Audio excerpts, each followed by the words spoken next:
Hello, everyone.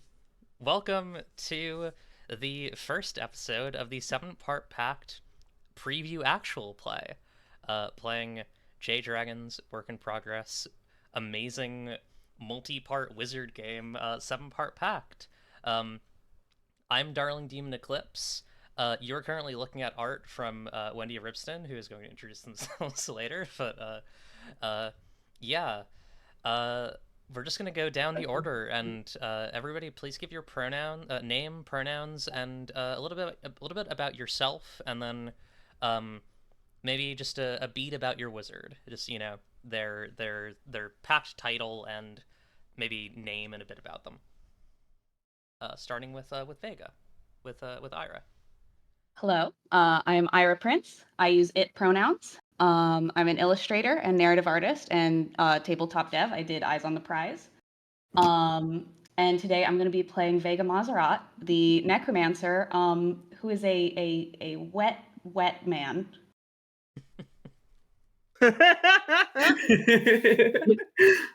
Sasha. That's very good. Yeah, hi everyone. My name is Sasha, Stargazer Sasha, if you will. I'm also something of a tabletop dev. I'm currently doing a game dev. I'm currently designing a card game. But you may know me from my tabletop games, my role-playing games. And my character is Zephyrus, who is the Hierophant. And my character concept for Zephyrus is that he's kind of like younger, and he's kind of just like this harried people person who's like that Bilbo Baggins spread across too much bread quote. That's him. So hi. Hell yeah. Wendy. Greetings. I am Wendy Ripson Pippin. My pronouns are she, her, and I am also a game dev and artist. And I did all that your eyes are feasting upon this eve, or this afternoon, depending. My character is Olshol Neal, a huge guy in armor with a big axe. That's pretty much what you need to know about Neil. He's got an axe, and he's not afraid of using it. He's the warlock, which is the court mage, and he will lay down the law. Lilith. Hi, I'm Lilith Lilac Leviathan, be it pronouns. I am also an artist and game dev, currently working on the game Euphoria 2180.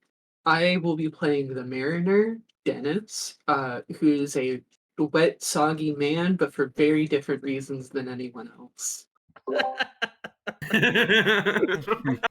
I see. So true. You're not like the other wet boys. What act? Molly. Hi. I am Molly Darling, she, they. I'm an amateur game designer and girl who thinks and now writes about games over on my blog, Killer Darlings. I am playing Sheridan, the Faustian. The devil lives within them, and one day it will consume them, but that day is not today. And Jay.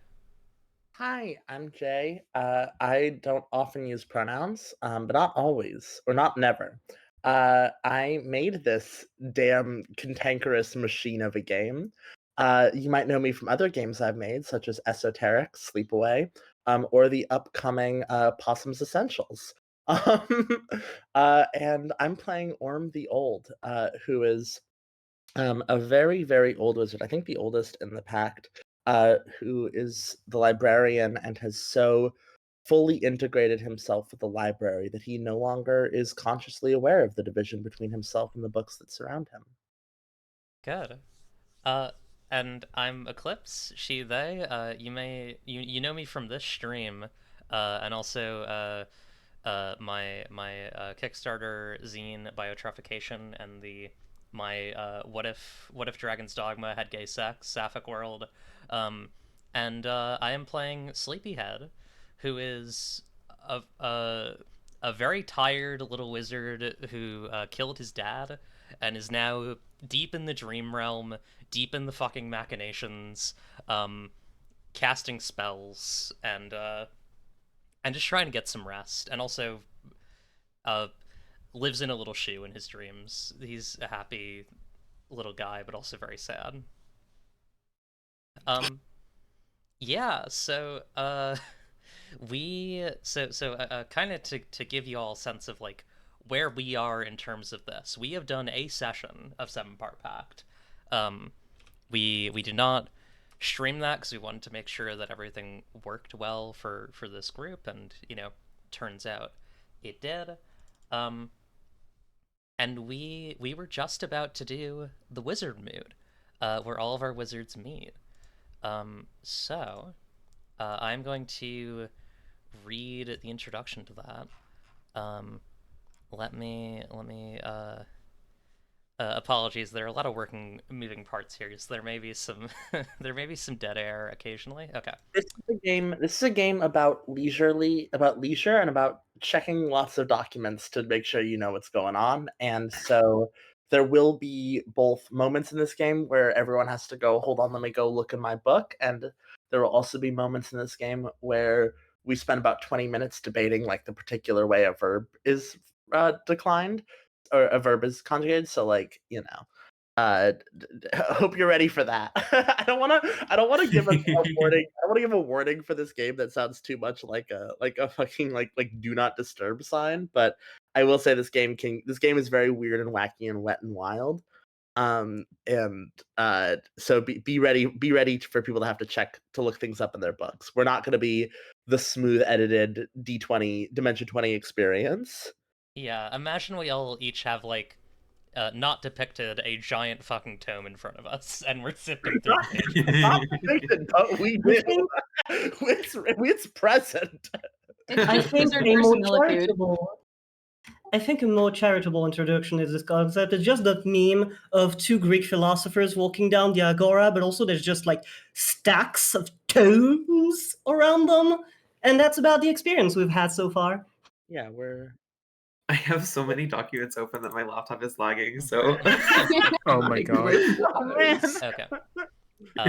So Yeah, I'm that going sounds to read aloud the wizard moot text. So the orrery sits upon a distant isle of Isha, built atop a fallen star. It is a creaking machine of complicated metal and twirling stars many stories tall. The last icicles of winter shatter on the ground, and at the edge of the complex spring flowers bloom. Beneath the impossible machinery of the orrery, open to the environment and still cold from the chilly March, sits a stone table surrounded by 7 thrones. Carved upon the table is the Pact, and each of the thrones waits expectantly for its wizard. A graven throne of lead for the necromancer, a hand-inscribed throne of tin for the hierophant, a brutal throne of iron for the warlock, a patina-worn throne of copper for the mariner, a twisting throne of cinnabar for the Faustian, a practical throne of silver for the librarian, and a comfortable throne of gold for the sorcerer. Indeed, I am already here, asleep upon my throne. Who is early? Who is late? How do you arrive to the wizard moot? I would like to think that Dennis is here pretty early. Orm the Old is here early as well. Although no one is quite sure when he arrived. No, that's not true. Orm the Old is here early as well. He arrived probably about 20 minutes before everyone else, but it took him about 10 to 15 minutes for his students to help him cross the room and get him settled down and make sure he has all the things he likes to have with him. He doesn't mind being early. He's got all of his books set up around him, including several on stands that he is flipping through, with multiple sets of arms jutting out from his body, totally almost as if unaware that there's a meeting soon to occur. And love him. I think Zeph would arrive a little bit later. And Zeph is like riding up on his and his familiar, who is a gigantic Samoyed, like Yeah. just fucking huge, big guy. I think her name is Snow Cloud. And he's like, he's like almost too busy to come to this. So he like yeah, he definitely like is like holding like scrolls and like shit from the last 3 things that he was doing. He was like, oh god, I hope I'm not the last one here. I think I think. No, go ahead. Vega has squeaked in right on time, like exactly at the point where you could still be considered on time. Whereas his predecessor, who died like 4 months ago, would have been early. And this is the first time anyone else at the Pact, except Neil. I think Neil knows Vega already, but I think for most wizards, this is the first time you're seeing Vega because he skipped the past 3 wizard moots. Right after the previous necromancer died, he said he was recovering from his injuries and in mourning, of course. Second month, he self-reported as still in mourning. Third month, there was a centipede breeding competition, kind of a centipede fancy thing that he really, really could not miss, so he skipped that one too. Um, And this month, Neil insisted through the medium of very strongly worded letters, as in the words were very strong and put up an actual fight as the ink animated from the paper. Yeah, Horrible. so Vega actually probably is a little bit ink splattered right now. I think this was a last minute wrangling. And he is arriving and he looks like an angry tapeworm wearing a lot of eye makeup with no eyebrows. And I think he is kind of sulking, pressed against the far wall. He's avoiding that throne as long as he possibly can. In contrast, his tormentor, All Shall Kneel of House Cornersong, has walked in at exactly the hour, not out of partners, just because that man like sees the rules and he's going, I'm going to play it so straight. And if the time is, let's say, I don't know, 6 p.m., he's going to show up at 6 p.m. on the dot. Outside, a small trembling squire of his personal guard, the Red Hands, is sheepishly tending to the Warlock's mount, which is an equally giant undead ram that Vega raised from the dead. And the squire must clearly have done something to earn his master's wrath, because yeah, he's not feeling very comfortable or at ease near this fucking barn-sized killing machine that he is now helping graze around the moot. Neil himself towers and stomps around the room and hunches to make sure not to destroy anything, and sits cross-legged on his throne because that's basically the only way that it can hold him. God. He is, he is 2 stories tall. Well, for once we are all present. And with the sound of wings, Sheridan is also there exactly when it has been scheduled. Lord Sheridan, you Uh, made it. I thought I heard flapping. It Thank does you. not seem that Lord Mouserot could join us. No, now Vega is peeling himself off the wall. I'm here. No, I'm here. And he's gonna kind of he sort of slithers as he walks and he kind of gingerly drops himself into his throne finally and he slouches. So you are, but your voice is higher than I remember it being. Oh, no. No. So Soren, right? Previous Necron, he died. Have we not circulated this? I thought you guys were gonna circulate this without me.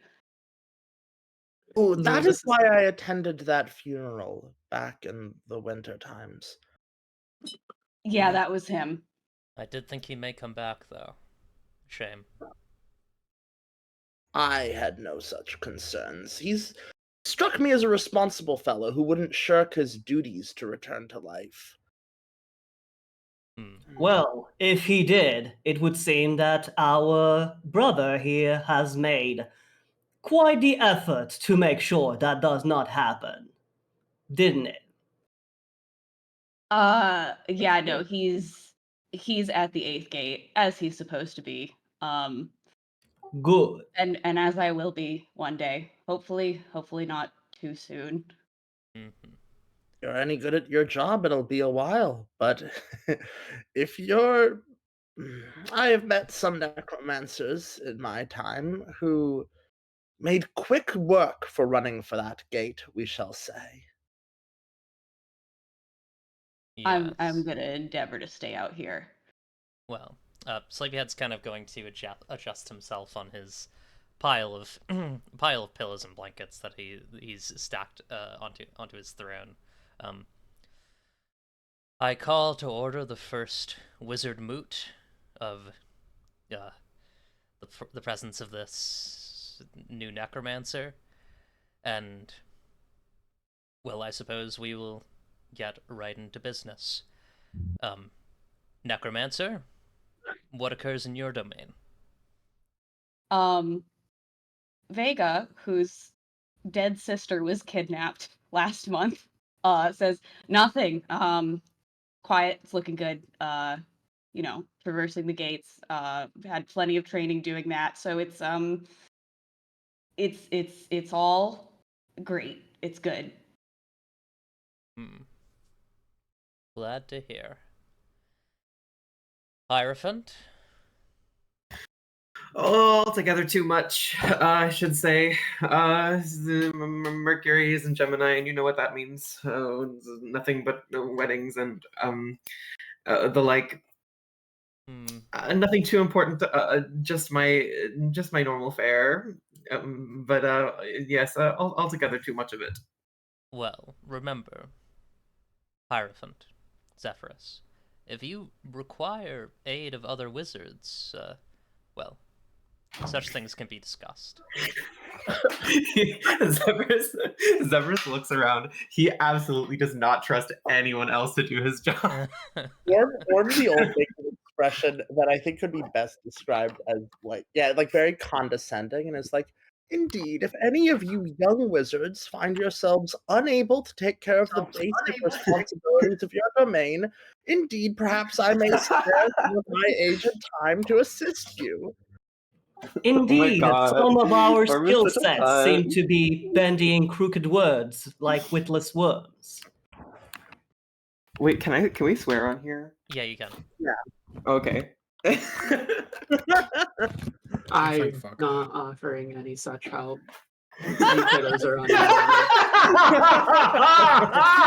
uninvited. This is so very much like you, Dennis. Listen, I'm I'll get to it.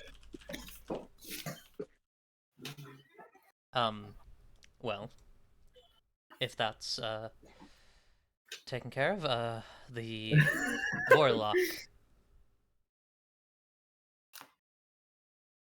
Yes, indeed. Well, as you may very well not be aware, as I know your involvement in such matters, the court has faced quite an amount of upheaval, marriages, backstabbings, the usual.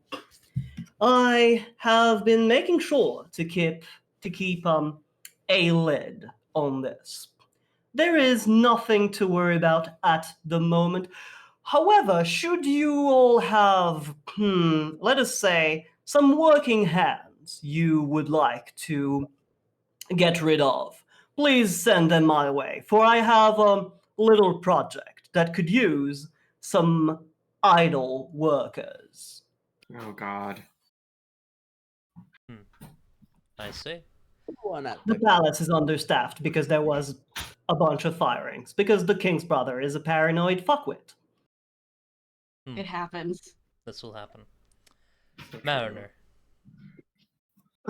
Okay, cool. Nothing much. Storms brewing in the west. Vega, I would be careful about that. As that might cause some supply issues for you. By Uh, supply issues, we mean corpses, right? We are talking about the corpses. no, I mean like food. Oh, yeah, I Like I guess food is know you're not the biggest on that, but it's good for like your servants or whatever, the living ones at least. Um, Otherwise, things are going good. I've started a little bit of a kelp farm for myself. Ooh. Well, that's wonderful. And Is this ale making kelp? He just kind of blinks. No, this Will is the we be fruit able to kind. get drunk from the produce of this farm? I am asking Dennis. Probably not.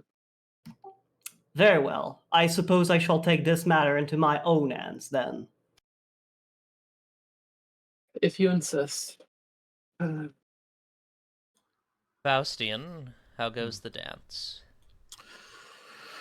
Things go well enough. The devil was able to act upon the world much against my wishes and work.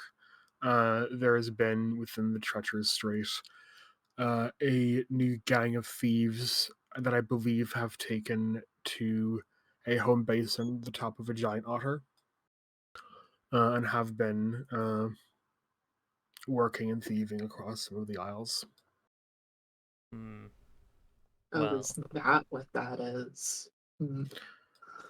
Mm-hmm. I have received reports of the Otter Gang, as I am told they call themselves. They are, quite the eventful bunch, wouldn't you say? Oh, Vega shifts uncomfortably because these are the guys who have his sister's ghost. Mm-hmm. Oh God. I'll, they I could don't know, certainly I'll deal with them use if a second needed. draft on the branding, but perhaps. I am less concerned about their branding than I am about their acts upon the crown and territories of Asia, if you will pardon me. This, let's say, lack of imagination. Well, the best marketing is word of mouth, I suppose, so correct. well, it sounds as if there are matters that that can be handled jointly. We can discuss that after we've all spoken of our domains. Speaking of which, the librarian, please. My intrepid work within the library has revealed hidden passageways connecting the first of my infinite floors to the 39th, and others as well.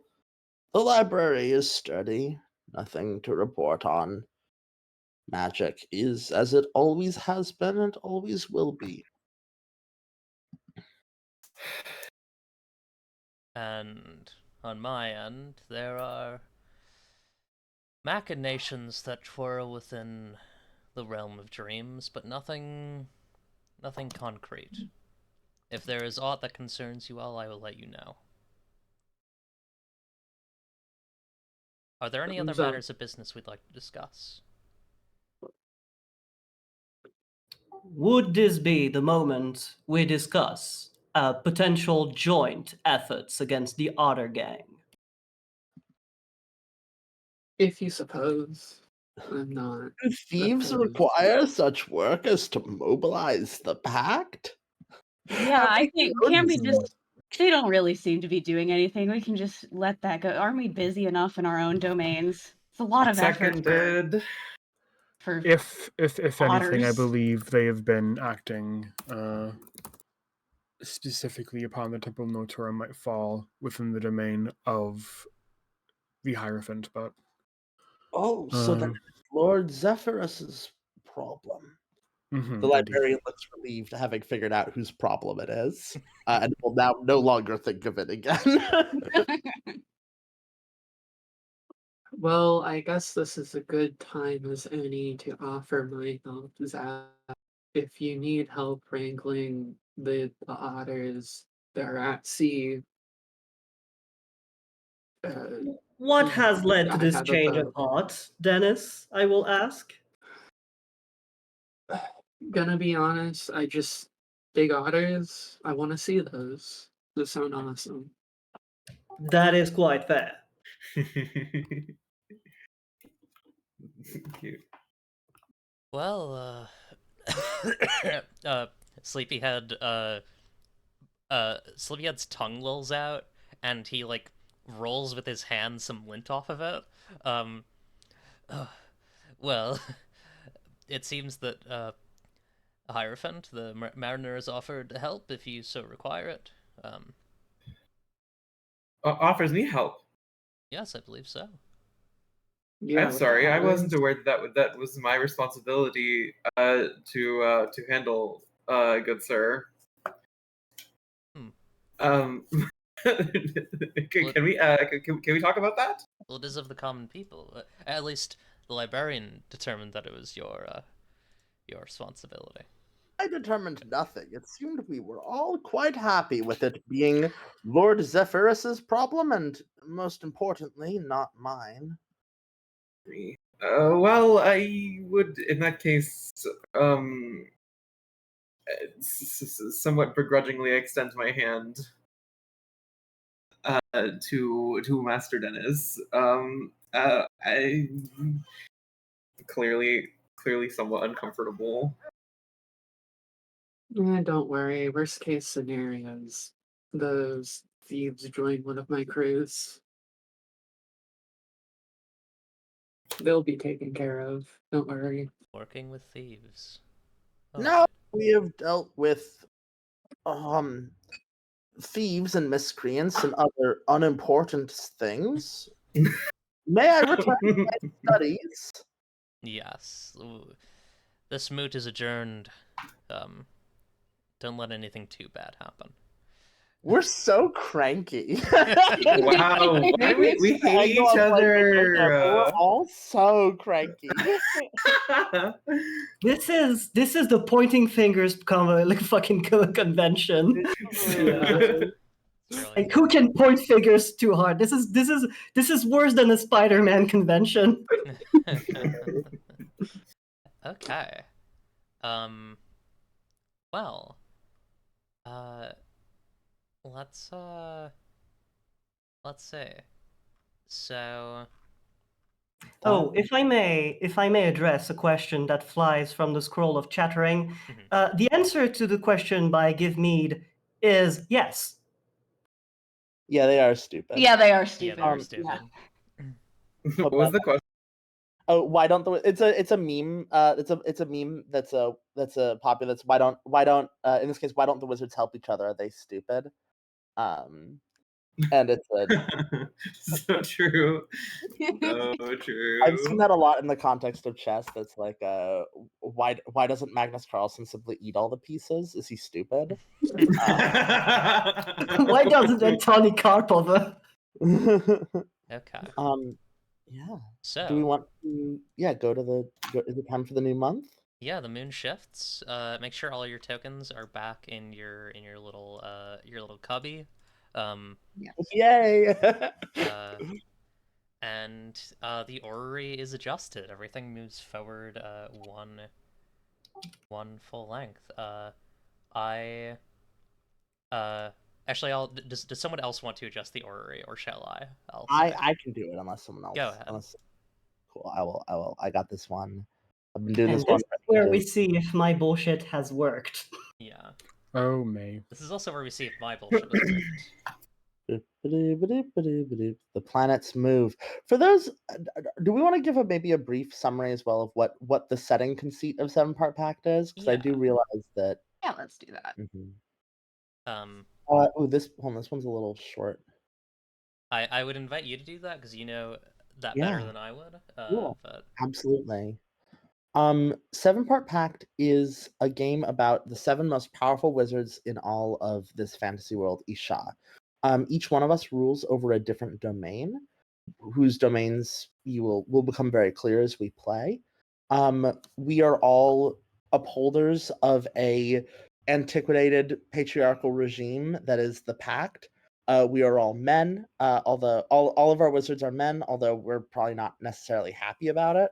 And we are struggling to hold the world in balance as things get increasingly messy and out of control. Yeah, that's the game. So Yeah.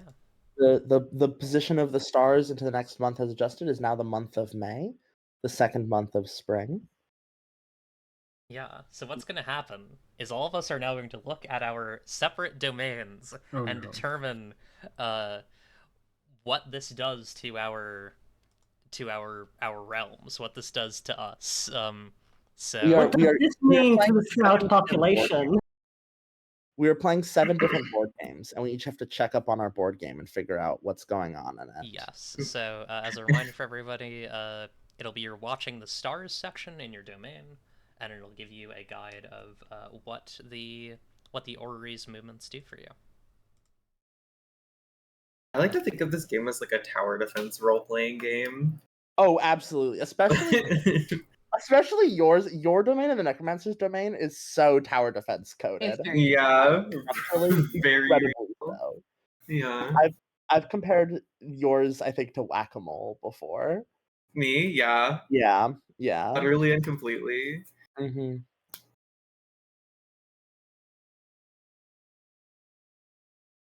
Real. I'm gonna mark All this down for right. myself. This was a miserable month for Vega. So yeah, there's gonna be a bit of dead air. Well, I'll figure this out. Maybe not dead air, but we're gonna be chatting and So right now, would Jupiter be considered to be in both Libra and Scorpio? Yes. Oh God. So you get 3 new problems this month: 2 from Mercury and 1 from Mars. And dwells alone means no one else is in the same like column. So right now, Mercury and Jupiter are It's co-shift. Jupiter and Mercury are in alignment in both Libra and Scorpio, and Mars and Jupiter are in alignment in Libra. Oh, good lord. yeah, this is a full game. 2 separate cards going into Libra. That would be correct, Jay? I believe so. Cool. Wait, is there a section for wait a second. Sorry. All of the sections seem to start with if Jupiter dwells alone. So what if if you Jupiter go past that, it goes on to list if Jupiter and Mercury are in alignment in Aries or what have you. So if it's following it's here, let me Oh, wait. Oh. Yeah, so it's the bullet. Oh, sorry. Okay, Yeah. the layout of this is okay. The layout, okay. I immediately I see see what now. you're going off of. I agree with you that needs some fixing. Okay, Playtest. so for me, Mm-hmm. Jupiter is in Libra and Mercury is also in Libra, so it would be Yep. okay, so it's this one. Okay. Yep. Okay. Yeah. I'm gaming. Now we're You're cooking. gaming. Now we're thinking with portals. Mm-hmm. Whoa. Thank you for helping me out with that. No, of course, absolutely. This is a game that simultaneously is crunchy and also is unfinished, and those two things mean that it's gonna take a little bit of. There will be things where it is unclear because the fucking formatting is bad. The Grubby formatting has not isn't. met- It's a Grubby good has not game. met- I'm just gonna need for the beginning. I'm just gonna need a little help navigating the maze. Of course, there is nothing wrong. I will Okay. endeavor to make this a non-issue, but Mariner the Devil is very busy in your domain this month. Yeah, the devil's in the sea. The devil abides in your domain. 3 separate cards have been drawn onto areas which you have rule over. Oh boy. So for my problems, I'm gonna put them on my little problem map. yeah. Okay. Okay, I'm understanding. I'm the understander. Okay. Yeah. some really funky domains that y'all will get to see how these work as we play. But some really cool stuff here. Do we want to, for the second month, so our audience get used to it? Once everyone's made their changes, we each say what has changed in our domain. Yes, I think that's a good idea. Also, there's like there's 8 overlays. We're only on the first one. We'll reveal this as we go. Okay. I'm as a librarian, I'm all set. Okay. Ooh, I like how the text automatically shrinks to fit in the box. That's kind of Right? Yeah, really convenient thing. Like Google Sheets does that now, or Google Slides does that now, and I really like it. All of the playtest materials are in Google Slides for those watching at home. It is strangely the most useful way to put this all together. I'm gonna be quite honest. I think Zephyrus is gonna be a bad father and make his daughter help with these 2 problems. Those problems being temple garden maintenance and temple kitchen maintenance. Yeah. Zephyrus's daughter is named Willowhair. She is my pride and joy. But she hates all the tasks that I have to do. She thinks that my job is like very droll, and she does not revere me at all. She loves me as a person, but not my work. Got it.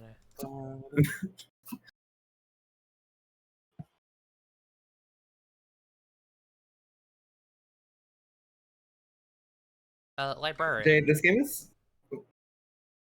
Is there a floor on moon magic in the library? Good question. There is no floor on moon magic. However, if you would like, ask me next moot, and I will find one for you. Oh well. Oh, do you just want there to be right now? Okay. There may be.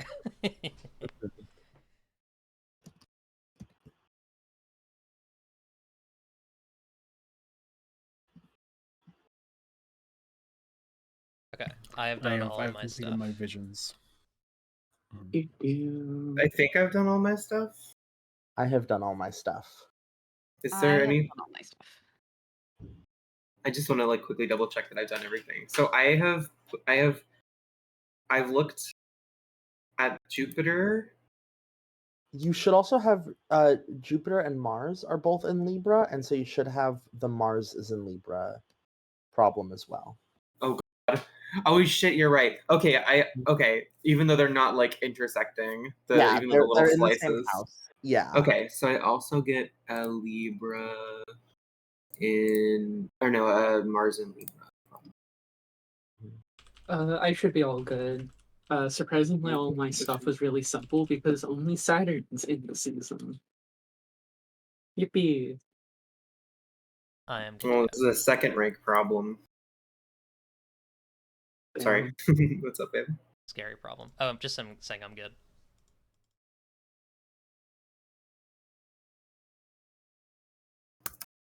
Okay, so yes, I will think about that one day. Okay.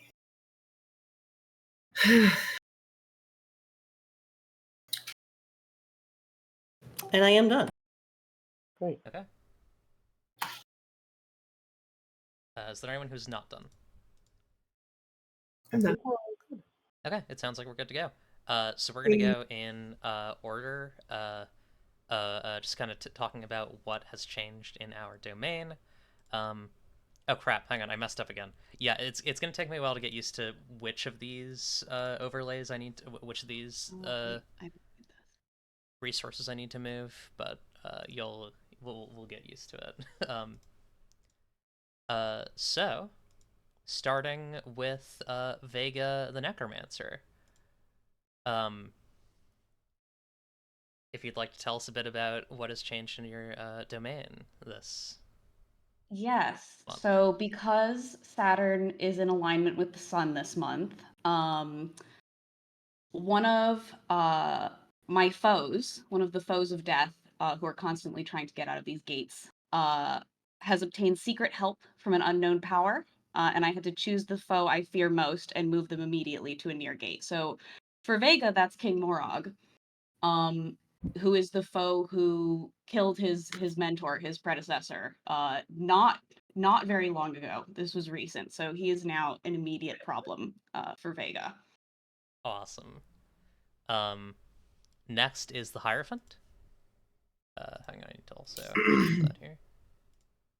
Okay, so you want me to tell you about my new problems? Yeah, tell me about your new problems. Okay, I have 3 new problems. The most important new problem is that I have a violent conflict which has erupted between 2 farmers. They are they're basically like big middle schoolers. The farmers are in my sector. So this is probably not a new problem for me. And then I have 2 smaller problems involving the maintenance of my temple. I need to clean up around the kitchen and I need to clean up around the garden. Excellent. Okay. And then I still have my rank 2 problem of the thieving otter gang. Awesome. Which it's probably more important to me than the farmer dispute. I fear. Good shot. Next is the I'll figure this. I need to figure out a way to run this properly. Anyways, Warlock, I believe I need to make a decision about this, right? Indeed, and I will explain the process because the many planets are in the sun's are in the king's sun sign, and not in any other sign, which is very funny. But yeah, because Mercury is in Libra, the Starkeeper chooses a member of the court and moves them closer to the king, pushing others out of the way.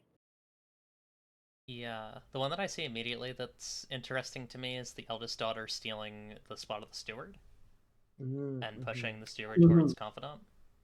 So I think that's where we're gonna go. Oh, so the foreign interest represented by the eldest daughter will now guide the king closer. Yep. Also, as people might see here, the righteous nephew did finally learn some political sense and managed to maneuver himself closer to the king and demote the bastard brother to a more practical position on the board without causing too much political upheaval. And a veteran from my personal guard who's had a run-in with the Otter Gang has positioned himself and is trying to has positioned himself in a rather scandalous position closer to the king, the position of courtesan. But his agenda is that he wants revenge on the Otter Gang, who have been causing problems lately. Oh. Okay. Up next is the Mariner. All right. Cool. So storms moving from the west pretty bad. I hope they don't hit Ishana worse. We have a few secrets kind of fucked up, but I can fix those later. And also because Saturn is in the season, the Graven Isle has a lack of food. Due to due to disruptions in the trade routes there, unfortunately. You warned me. I warned you. Listen, I knew what was going to happen. What those disruptions might be, who knows? Might be a giant kraken. We'll find out next time. Okay. Awesome. Cool.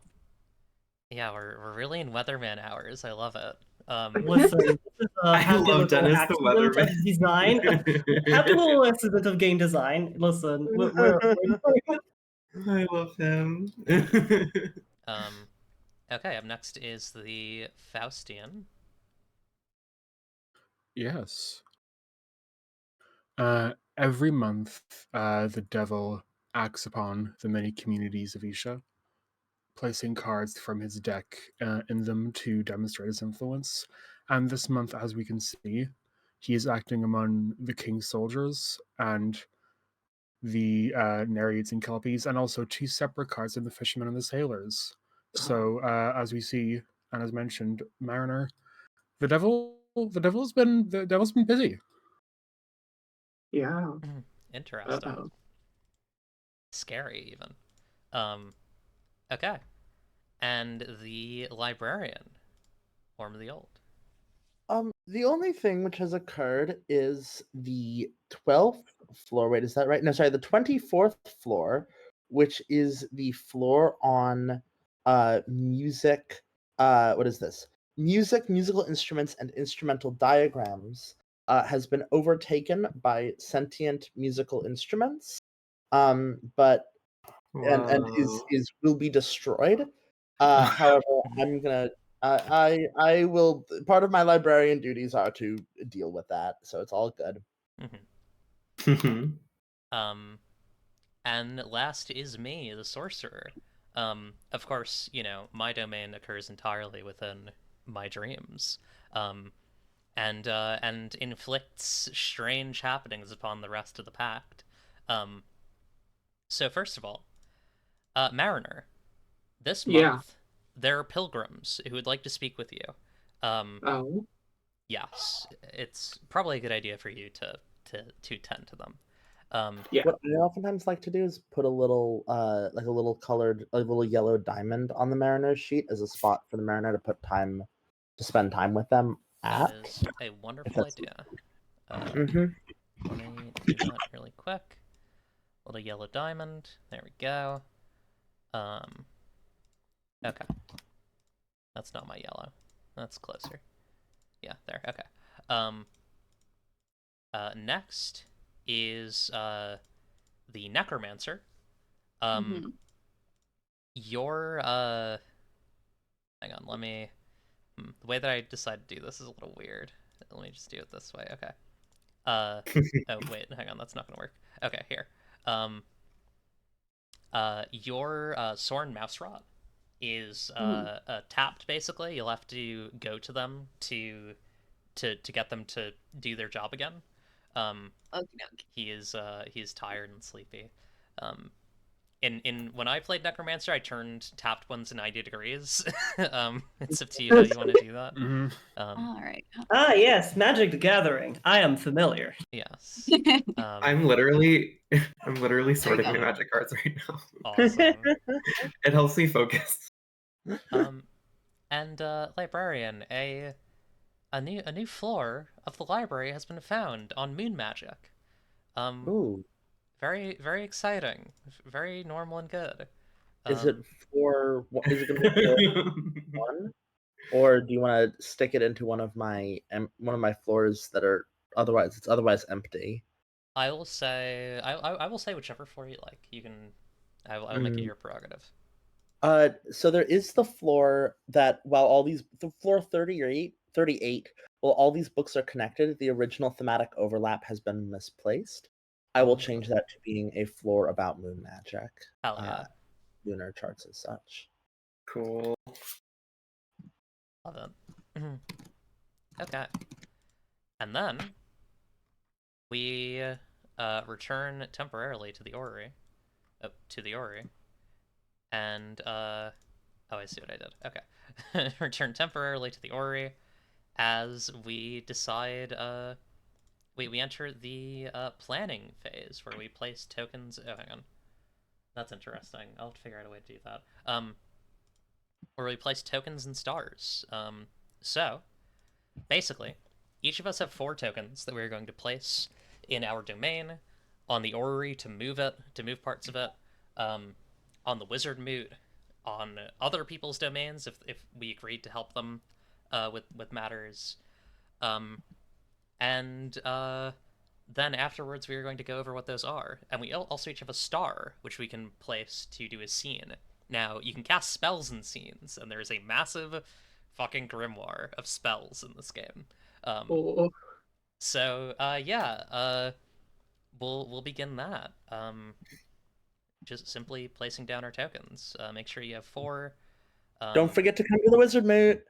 And don't forget to come to the wizard mood. It's a good idea. Fuck.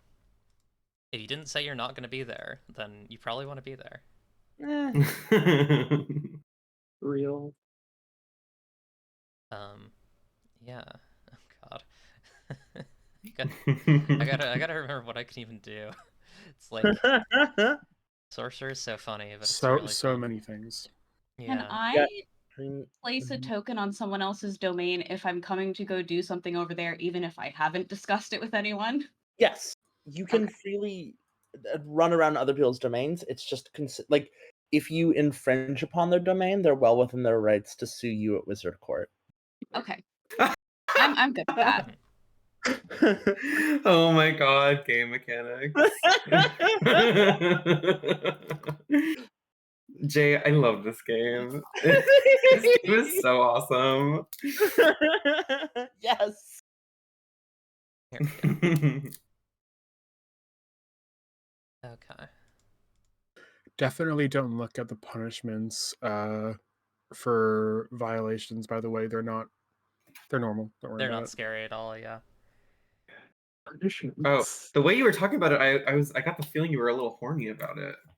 No, that would be what? No, That may have been what I was But that would intending. never happen. You would never be horny Wizards about don't game get mechanics. horny. That's so Let's not- strange. I hope that I don't infringe on someone's domain and make them get them to submit. Make them submit to them. Uh-huh. If I don't get whipped. Oh no. Yeah. My light wizard body can't handle This getting whipped. is silly. Your frail old wizard body. All wizards are men, and men don't have sex. Right. Of course. Speak for yourself. Dennis Oh, happens. so true. Listen, there's one thing that is always permitted, in fact required when at sea. What? Sorry? Sorry? You'll soon learn. Okay. All right. That's not weird.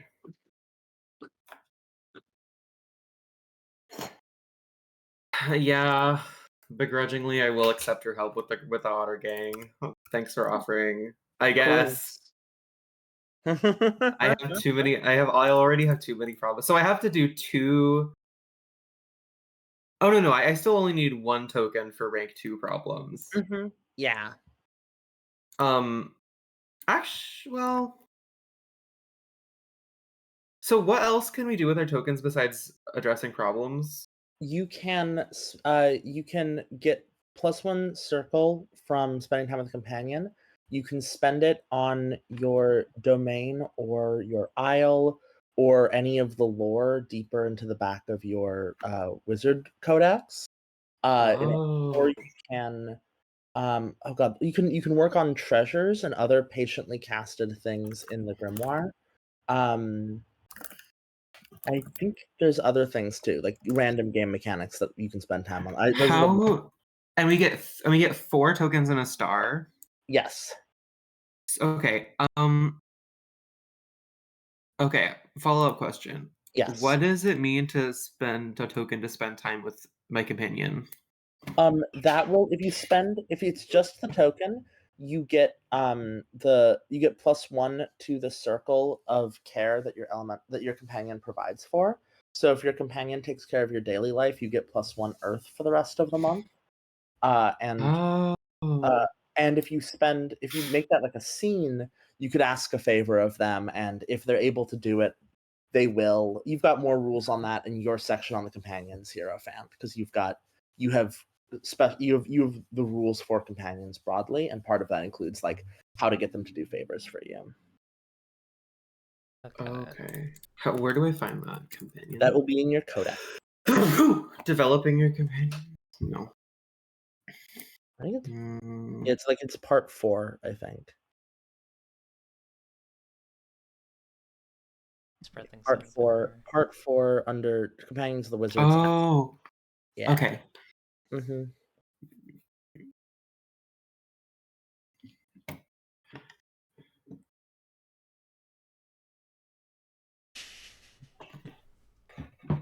who's the main is the Halcyon Isle? The Halcyon Isle is Halcyon that's Isle. Neil. That's the warlock. Okay. That's scary. Listen, we have a staffing problem, and I'm Uh-huh. getting onto that shit. And like, it's the way I can see the most easily to model. Just like I'm doing shit within my domain, so don't worry about it. Mhm. It's so scary. That Don't seems to worry be like about it. it seems to be like the mantra of this game. Yeah, just don't worry about it. This like that thing is literally the least scummy thing I'm doing this month. So I will, Mariner, just to make sure you're all good with your mechanics. I know they're still somewhat new. You can spend time to get secrets out of the way of storm clouds. They don't get destroyed. Oh? That's why like the secret is orange right now. If you spend time with it before the end of the month, it'll be okay, and you can keep it from getting hurt. Yeah. Also, I'm curious about what you plan on doing with, or sorry, more specifically, you can spend time to move the secret so that it's not in the way of the storm cloud, right? Because Okay. it is green until the end of the month when it gets damaged. So if you spend time with it now, you can move it out of the way and keep it from getting destroyed. Okay, cool. Yeah, I'll do that. You do have to though to go to the sorcerers, like to meet with the pilgrims. You do have to spend time there, but you could, if you wanted to, spend time on that diamond thing and put the star with the necromancer, and then that Sweet. way you can do that with the necromancer together. Okay. I wasn't sure if putting the star with the necromancer would have been redundant or not. No, because it means that you're there too. Okay, cool.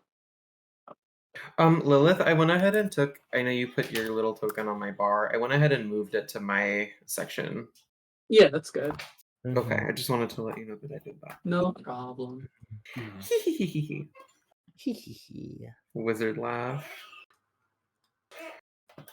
I have a fun little idea for my scene. I'm looking forward to it. Yeah. Are we all set? I have one more little thing that I just need to write up, and then I'm good to go. Mhm. Oh yeah, you're all good. Yeah. Okay. I just need to write "Home Sweet Home" on my. I need a little space to go to my zone. Okay. I am good to go. Can I ask for a real quick bathroom break? Yeah. Let's. How do we feel about taking 5 real quick? Yeah, let's take a little bit. Okay. Yeah. Thank you. Let's take 5. So we'll be back at 07, and see you all in a bit. Bumper time.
Hello, everyone. We are back. Before we continue, I want to give a quick, please check out the Possum Creek Games Patreon and specifically the 7-part Pact post of that. Do you have I want to make sure I have the right version. Or here, it's on your itch, right? Did you want to send that? Yeah, if it's the itch.io. If you go to 7-part Pack on itch.io, there's like a link to back the Patreon, and if you do that, the think of it as like you can pay $10 to get 7-part Pact. Like you can sign up and immediately cancel your subscription, and that's totally fine and allowed. But like if you want 7-part Pact in progress, which like the stable version of it is something like 100,000 words and is like mostly done, although there's still a lot of things to be ironed out and playtesting choices to be made. It's available on the Possum Creek Patreon, along with a lot of other games, but you should support it because this game is nowhere near finished. It is actively in playtesting, and part of what we're doing while we're playing is we are playtesting and we are developing the game kind of on stream for all of you. Yeah. So please Woohoo! do all of that. Woo! Yeah, go Jay. Yay! And it is Woo! a hell of a time. Oh wait. Okay. No, I don't. Has everybody placed all of their tokens and their star? Oh shit. What do I do? How does the star work? What does the star do? You can place a star on any token, on any of your tokens, to make that token a scene. So it's like actually a thing that you role play out and can cast spells during, instead of it just being like a 1 to 2 sentence like this happens, moving on. You can also place your star on another wizard to go have a conversation with that wizard. Okay.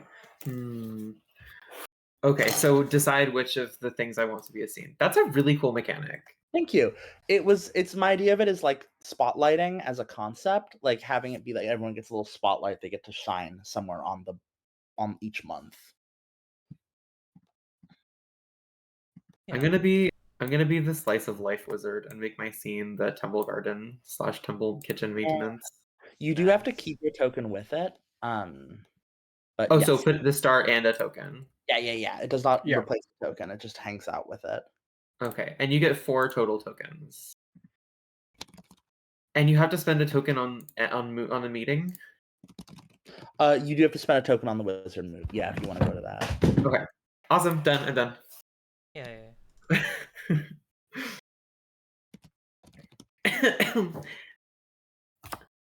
Okay. So we're going to go down the Pact order, starting with Vega the Necromancer. So Necromancer, what's going on? What are you doing first? So I have 1 token on myself to spend time on the Graven Isle because in our last session also I had something stolen from me. I had one of my artifacts stolen, which was my Gravedigger shovel, and I could spend time to get that back. And so the way Vega is getting that back is he's doing something that he's been doing since he was a teenager, which is sneaking off to the ghoul caller raves in the catacombs, and he's gonna go poke around down there and see if he can find that. Hell yeah. All right. Cool. Next up is the Hierophant. What's going on in your domain?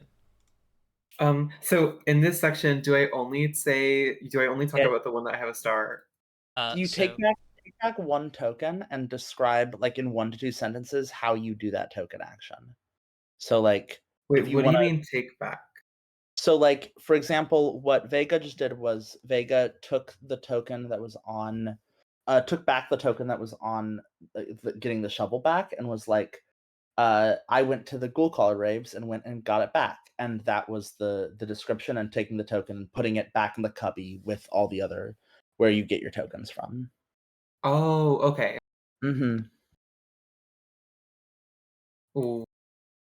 Wait, I'm confused. Okay, so we just choose one? It can be any, yeah. So any token that you have down, you can describe. Doesn't have to be the star one. It can be any of the ones that you have down, and then once you're done with that, you put that token back. Yeah, put it in your cubby. Yeah. Okay. If you take the one with the star on it, instead of describing, you do the scene. Oh, okay. Well, I guess I can talk about my violent conflict between farmers. Hell yeah. Give it like a sentence or 2. Yeah, these guys were having a silly little land dispute, probably for the 10th time in this calendar year. And knives got involved. Blood was drawn. I had to get the assistance of several nurse. Yeah. What's the word that I'm looking for? Um, um, Shift nurses. Mm-hmm. Yeah, it was bloody, but it's fine now. Mm-hmm. Hell yeah. And now it raises, but to rank 1. Oh, true. It stays a problem. It's just now just a rank 1 problem instead of rank 2. Oh, so if I put 2 tokens on it, can I remove Yes. Okay, I won't do that this time, but okay, good to know. Cool. Yeah.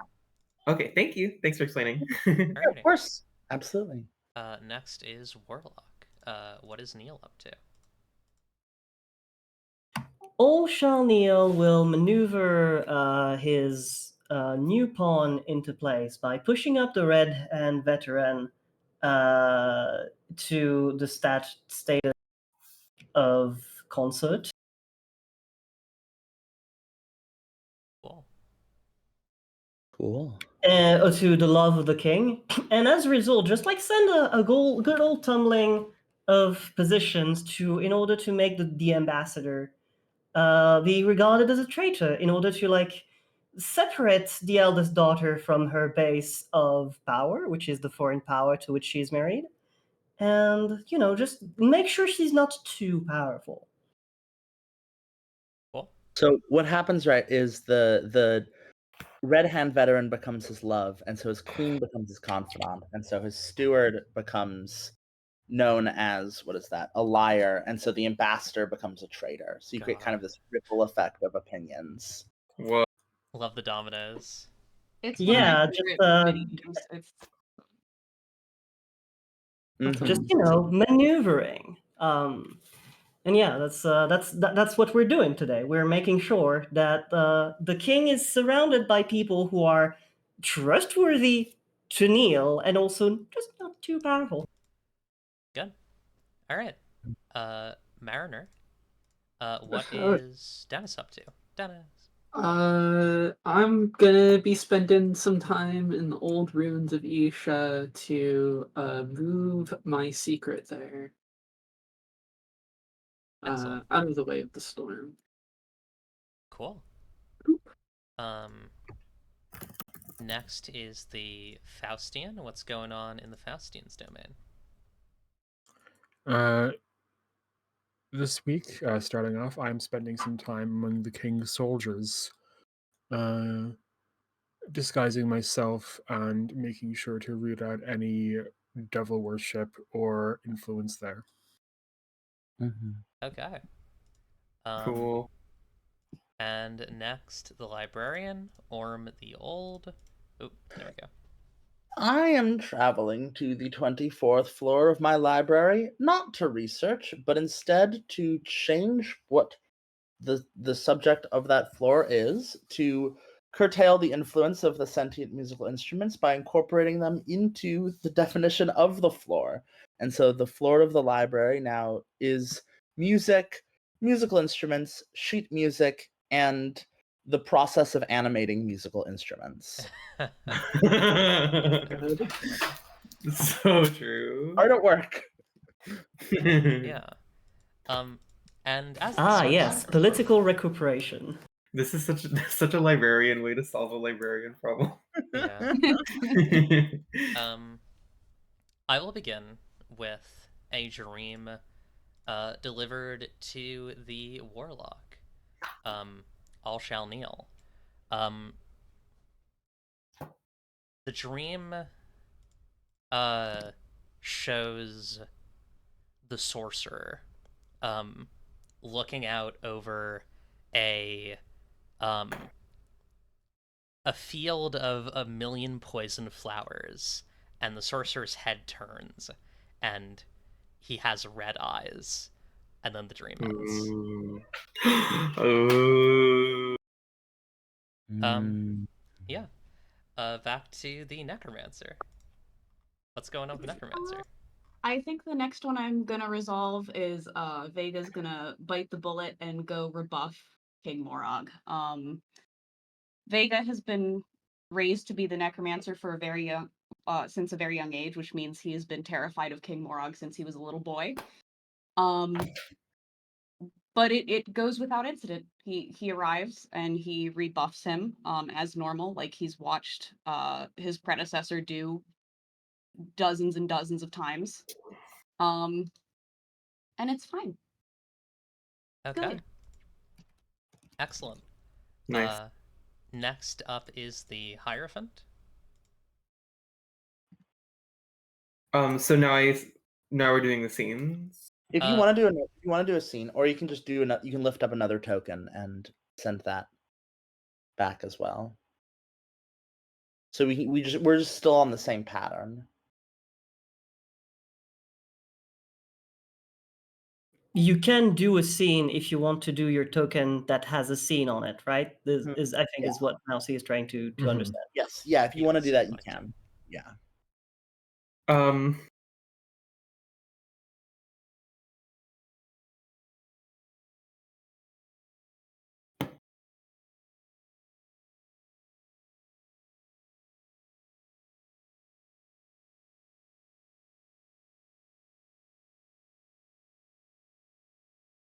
How are you feeling? What do you feel stuck on right now? Is there something you want to do that doesn't feel clear? I guess this phase of the game is kind of confusing to me.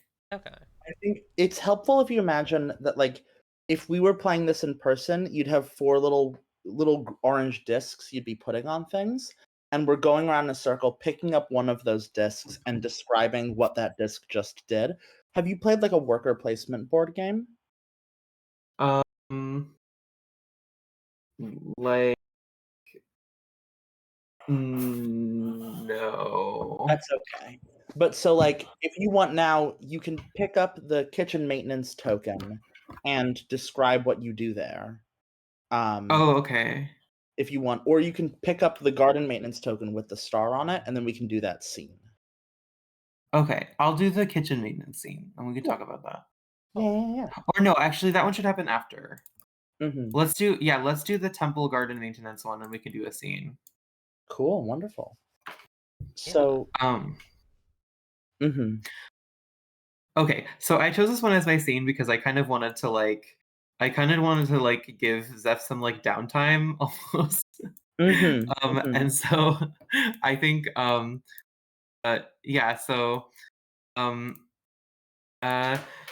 Zeph and like maybe like a couple of his fellows and his daughter are gonna spend a day kind of just tending to the garden, doing all of their little tasks.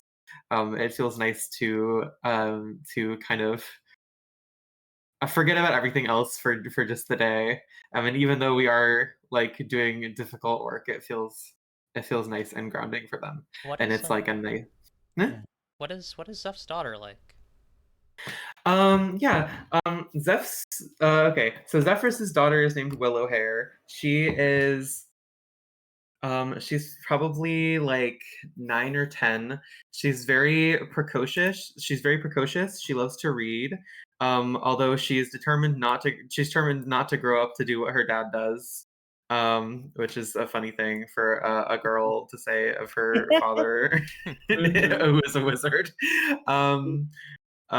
Yes, yeah. But yeah, I think she likes plants. She likes learning about things. She likes kind of like accumulating facts about things. Yeah. I think she like is really into animals too. Yeah. Awesome. I think Willow Hair is like has a like piece of kind of brownish paper and is pressing some dried flowers with ink onto it on one of the like stone temple benches. And kind of looks up towards Zephyrus and says, "You're very busy lately, Dad." Oh, this is true. A little embarrassed. um, he wants to spend more time with his daughter. She's kind of like the only person that he has who he's not like indebted to via his position as Hierophant. Um, Are there any let's jobs that I can grow up and get that aren't really busy? truth be told, that's most jobs, dear daughter. Well, I sure am glad I'm a um, kid. let's spend some time together tonight. Let's just sit and read and do nothing more. Okay. Can we have the hot chocolate? Yes, I would like this. Let's do it. Let's make it a plan. Yay. I think We can hang out in the library maybe I if think form will allow it. I was gonna say I don't think Orm would allow it. Okay. I think that there are some flowers in addition to the more mundane flowers that are, just the nature of any garden. There are many different kinds of flowers. Some of them are leftovers from the tragedies and are an ancient work of magic, so old in their magic that people don't recognize them as magic. And they're Oh. flowers that change color over the course of the day. So they begin the day in a very deep, is a very light, like they catch the morning sun and they're white, and then over the day they go through every color of the rainbow until as sunset falls, they turn purple and then disappear in darkness. And this is magic, but no one recognizes it as such. To the people of Isha, this is just an ordinary flower, one of many other kinds of flowers. Wow, I feel that's like so cool. I think about like, that this kid is going to use this pressed flowers as a bookmark, right? And then like, perhaps 50 years later is going to look back and say like, oh, we used to have flowers like that. Um, Mm. Mhm. Mhm. I think what's special about using these flowers as press bookmarks is that it retains the color that it was when they died. Right when you press them, it stays at that color. So I don't know what time of day it is, but maybe it's like is it morning or afternoon? That we're tending to the garden. Yes. I think it's morning. I think we have the day ahead, but we kind of do spend a whole day on it. I Like, think that looking back at Willow Hare's journal entry, you see like years from now, right, if you were to look back and open up that book, there would be like a rainbow of flowers going across the page as she picked each one at kind of a oh, different time of the day. that's so That's sweet. fun. Oh, I definitely like recognize this and like want to like nurture it and encourage it in her. Zephyrus does. Like, yeah, he's like, yes, she has passions. This is great. Wizards wizards don't really get that. Mhm, So, so yeah, I want to Oh, like encourage that in her. mhm. Beautiful. Yeah. There are some men in your retinue, however, who kind of look askance, like there is an air of resentment almost at this, little girl who seems to be a witness to the things of magic, and perhaps there would be words among the villagers for a wizard who would allow a woman to indulge in such things. Okay, she's not going to be a woman for like 10 years, so they can calm down. A dad and a girl. I've been there. Yeah. But okay, but that's worse. You get how that's worse to them. I don't care. They Like can the go fuck sexism is themselves. worse. Yeah. They can go fuck themselves. I'm a wizard. Mhm, I can do what I want. mhm. Okay. Is the Next. celestial audience satisfied? Oh yes, that's important. Yeah. Indeed. What's the Yeah. celestial? Wait, what's the celestial audience? Everyone who's not in a scene, so everyone who's not you, is part of the celestial audience, and that's what enabled Oh, me to put forward the thing about magic, because as librarian, I have celestial audience over all magic, right? Or that Wendy gets to kind of assert things about the nobility and the king's court and the like the power of Isha and so on and so forth. And so we get to like toss up Specifically, ring. specifically, I was inserting like conflict, but yes, Yeah, like yeah, just the power like this, dynamic here. you've got conflict, you've got power. Yeah. So we're, you know, I got the devil. you got the Wait, devil. so wait, okay. So what's like what is the like mechanical impact of that? There's no mechanical impact. It's just that as the celestial, we are the celestial audience, and we get to like co-GM your little moment together. Oh, okay. It's like in So BOB where we each have our setting element. Your setting element is like the regular people of Isha, and in scenes that you're not in, you get to like step in and describe what the regular people of Isha think about X or Y, and get to do all that. Oh, okay, that's interesting. Yeah. Okay. Okay. Up next is the warlock. What are you up to? All right. So on my end, I am going to gently replace, gently count, like use Sheridan's work in routing out devil worship, rooting out devil worship, and slowly instigate, like insert within the palace staff that has been missing. Just guys who are loyal to me specifically. Members of the Red Hands, but not only, like some camp followers, some people who owe me one, but more generally, like people who otherwise would get like fewer, like some mostly veterans who, like, again, like have been wounded fighting for me. People who also I owe like a modicum of like support to for what they've done for me in the crowd and the crown. And just now the palace is full of people who are loyal, to me.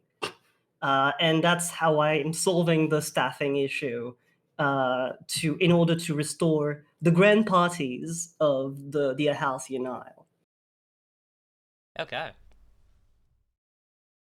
Cool. And that's one of the tokens I put on the Halcyon Isle. Excellent. All right. Up next is the Mariner. Mariner, what's Ooh. up? I'm gonna go hang out with those pilgrims, see where they're from, what their whole shtick is. Yeah, they are.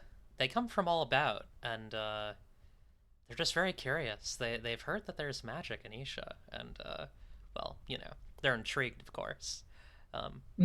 These things are very interesting to them. Well, that's good. Yeah. Next is the Faustian. What gift do they give? Oh, yes, the gift. That's important. That's a crucial element of this. They are going to... I should have thought about this. It's okay, though. You fool. Me fool. They're going to give you, a bottle of like, kind of like a black liqueur, that is going to give you +1 to fire, until... Ooh. How does this work? For the duration of the month, so during your scene, you will have +1 to fire. So yeah. Okay. Oh, yeah. Next is the Faustian. All right. I think I'm going to play out my scene among the fishermen and the sailors. Oh. I think where this is and what this looks like is there is a fishing community, I think perhaps on Ishana. And I am setting up, and I have set up a stage. So when I was younger, I saw a production of, I believe it was The Tempest, in a park near me, where they built a stage, like a floating stage, just barely beneath the water of the pond, like of the lake, right? So it looked like the actors were like standing on the water. And I think what's happening here is like something that is much the same. That's awesome. we are doing a play. My acting troupe is doing a play of a sailor who fell in love with a water spirit Thespia, Uh, who told him that she was a spirit of the ocean and that they were on a port town. And the play is actually a tragedy when he discovers that he has a love for the sea and can't really settle down, but she is in fact actually a spirit of the well in the town and cannot leave. And the intention here is to maybe make people kind of wary of the like sadness that comes from dealing with these kind of greater spirits or magical beings. So I am resolving a token and taking off one of the cards. This is the thing I can do. Mm-hmm. Because I'm spending a token, and I'm going to cast a spell with this play. And I'm going to cast where is it? Emotional paroxysm. Yeah. As a method of trying to discourage the devil's further influence, and as we can do with magic, break the rules a little bit and try and take away that other card.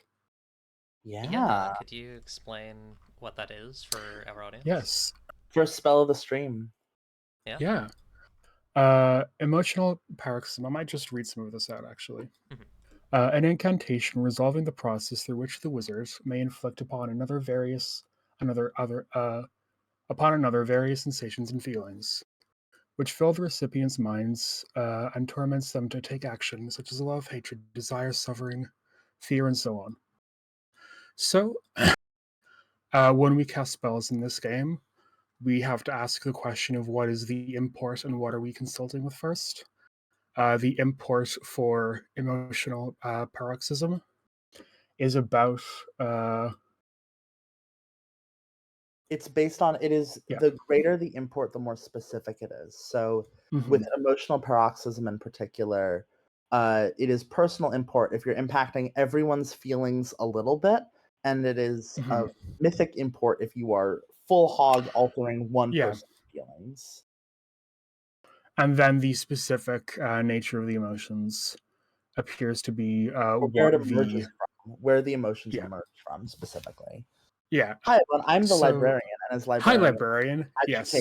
I determine the rules of magic as we go through. So, librarian, I think the best way to handle this would be if I were to tell you what my intention was, and then we figure out where we go from there.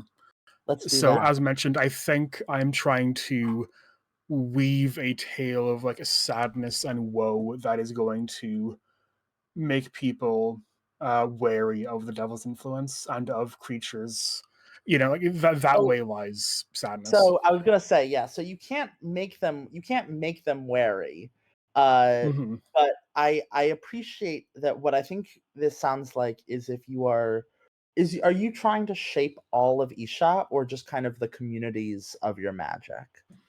I'm trying to shape this community of the sailors. That'll be of arcane import. And it is of water. Is how the emotional influence will be, because it emerges from interpersonal relationships, love, community, and those around you. This spell operates under distance, influence, and psychometry, which is that psychometry, which is that this magic is kind of the setting up of a set of feelings within someone. However, you can't control what feelings you will cause. You can only what actions the feelings you create will result in. You can only create the feelings. Yeah. So you will not. Let's see what you get, but let's see if what you're able to do is able to shift people away from the devil. So, being the import controls the dice that I am rolling, and the element controls the number of dice. I have 3 water as my water stat. So I will be rolling 3 arcane dice, which are d8s, right? Yes. Okay. Okay, I have received a Jupiter, a Null, and a Mercury. So which you would are mean able to cultivate emotions of loyalty, respect, and comfort, but also emotions of fury, bloodlust, and hatred. So That Oh. may not. I did say Jupiter and Mercury, to be clear. Oh, Mercury, Jupiter, and Mercury. I'm sorry. Emotions of loyalty, No respect, worries. comfort, and emotions of anxiety, dread, and fear. Not. Mhm. Yeah, I misheard you. I thought you said Mars. I You can create think loyalty and anxiety. yeah, I think that is pretty much like that does what I want to do here. Yeah. I feel like Hierophant, correct me if I'm wrong, because you know the common people better than I do, but I feel like emotions, the combination of loyalty and anxiety, like loyalty and fear is kind of a good way to pull people in and won't cause them to turn to the devil, right? Like it'll push them away from the devil. Hmm. um, I'm sorry, I'm like trying really hard to understand what's happening right now. No worries. No worries. This is not mechanical. This is all feelings. We're in pure discussion of fiction right now about how we think. Would you think that basically like a spell that's been cast is causing a group of people to feel a combination of loyalty and anxiety, and Yeah, my I think that would cause. I think that would cause them to like. I think that would cause them to like, kind of fall back on the things that they trust most, yeah Hmm. more so than, yeah. Is how yeah. I feel about it. I agree with you. I'm yeah. I think so too. Uh, So I think do we your feel magic is. satisfied? I think your magic has been successful. Okay. I think so too. Yeah. So that Uh, means you get to remove another card from the board because you. now Yes. I do just want to ask. Sorry if I'm overstepping, librarian No, here. I think you're about to. I think you're Uh, about to say the same thing I was about to say. yeah, would anyone like to, from perhaps their domain, suggest any consequences that casting the spell has enacted? Making the fishermen and sailors of Isha both more loyal and more anxious. I mean, that's got to affect the Mariner, right? Yeah, I'm thinking. I feel like this is going to make the Fae. Something is going to happen with the Fae. I feel like it would definitely create tensions between Yeah. the people of the surface and the Fae, right? Mm-hmm. Hmm. Yeah, I think would that take the form of altering the lore and the secrets of one of the clades, maybe? Maybe. Yeah, let's look. Do. Fairy folk. You said there was specifically a naiad? Yes, I will be playing as. I think that's actually a very good question. In the text of the game, the naiads are the fairies that are of waters, right? Like they are the ones that they are specifically water and the Naiads? ocean. I Which don't ones are know. they in the Mariner? Yeah, they're naiads. Nereids? Okay, yeah, then Thespie would be a naiad, yeah, or Nereid, sorry. Nereids. Yeah. Yes. No, put that down. Okay. Yeah. I think actually, mhm. if I can ask one more thing, just of the Mariner, considering this was a play about the Nereids, and this may have no impact. Is this based on a true story? Did this happen? Oh, of course. Okay, thank you. Thank you. Yeah, I think that it is good to know that the sailors of Isha are untrusting. That they probably close ranks on their own and don't trust outsiders now, like more than ever, right? That they're very isolated. Okay. Are we all satisfied? I'm satisfied. Yeah. Okay. On to the librarian. What's up, librarian? Well, I will be spending time with my mouse, Archimedes, who is my familiar. I should note. Sorry. I got really excited. There is not one mouse named Archimedes, but rather all mice in the Inscrutable Library aren't named Archimedes, and that when I was young, I had a mouse named Archimedes, but now at this point, it is simply just that the mice of the Inscrutable Library are called as such. And so me spending time with them means me sitting kind of in the depths of the library and listening to all of their like squeaking and their chattering and their great hordes of them, and me feeling like a person with a single mouse, kind of rubber duckying ideas about magic and working on a book, getting ideas for the book that I want to write. Oh, Jay, I love your character That's so lovely. much. It's really good. Oh, I'm a Yeah, huge fan of that. thank you. Sorcerer time. Actually, Orm, you have a dream. In this dream, you see, yourself, sat beside the king of Isha. And he is whispering secrets to this Orm that are unimaginable to you. Things that like you know in the dream are secrets, but you can't tell the exact font and letters of. And right before you're able to comprehend what the king is saying, these tantalizing words, the dream is gone. Whoa. And back to the necromancer. All right. I think that my final Mm. token is the one that I've placed on Wait, I fucked up. the Otter Gang. The Otter Gang. Because in our first session they had stolen Vega's dead sister accidentally got stuck in some kind of artifact. I think probably for the Graven Isle it was like an incense, a little incense ball or something. And that's been taken. And now he has to go get his dumb sister back. So he has probably quietly chartered a boat. Even though if I remember correctly, I think actually it was one of the mariner rules that it's bad luck for a Yup. wizard to be on a ship. I know Listen, that. I don't think Vega knows that. Vega's about to find out. Well, So Vega's trying to go over Dennis, there and quietly get his sister back. Dennis, you're there too, right? Yup. We both have stars, yeah. Are you chartering my boat specifically? No, I think it's probably a boat from the Graven Isle. I'm probably trying to get Okay. over there with my resources, my nuns. Yeah, I think it would be fun if Dennis just kind of appeared on your boat. Oh, I love that.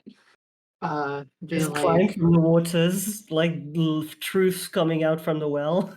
yeah, you just see like this massive seaweed climb aboard your like necromancer ship.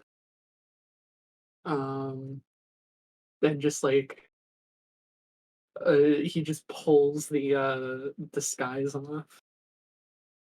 Yeah, Well, Vega says, ugh. you know, Vega, it Yeah. is quite bad luck for a wizard to be traveling aboard a boat. What do you need, Bal? You're on boats all the time. I am the exception. So, where is Okay, it that you're that's fair. going? And he kind of like leans back on the edge of the deck, kind of sassy. Vega is he's traveling with his giant corpse eater, which is a enormous centipede that's kind of wrapped around his torso. He calls this his familiar, but it doesn't do anything. It's just a bug. Um and he's kind of anxiously petting his centipede as he goes, uh, I also wanted to see the otter, the big otter. Is that so? I didn't take you for someone who would enjoy fluffy things. I hate mammals so much. But I did want to see it anyway. And also and now the he's starting to realize that this is not worth maintaining. And also I need to see the otter gang because they took my sister. Oh, your sister. Yeah. And it well probably in an object. I just need to go get it back. I just need to I'm gonna be in and out. It doesn't need to be a whole thing. It's already a whole boat thing. Everything's a whole thing with you people. Now us people, me people. I just need her back so that it's not. She's gonna bitch about it forever and ever and ever if I don't. I see. Well, first things to do is it's probably best you don't look like a wizard.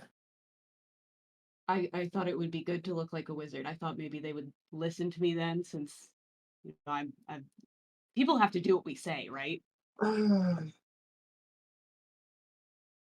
I suppose, but thing with luck is that it's all in the head. If people think you're a wizard traveling on the ship, on a ship, then you're going to get bad luck. Who knows? Maybe a fae will hop out and eat your bones or something. Ugh. Vega takes his hat off. He has a 5 head. He says, is it better if it was less like a wizard?" Eh, you'll get there.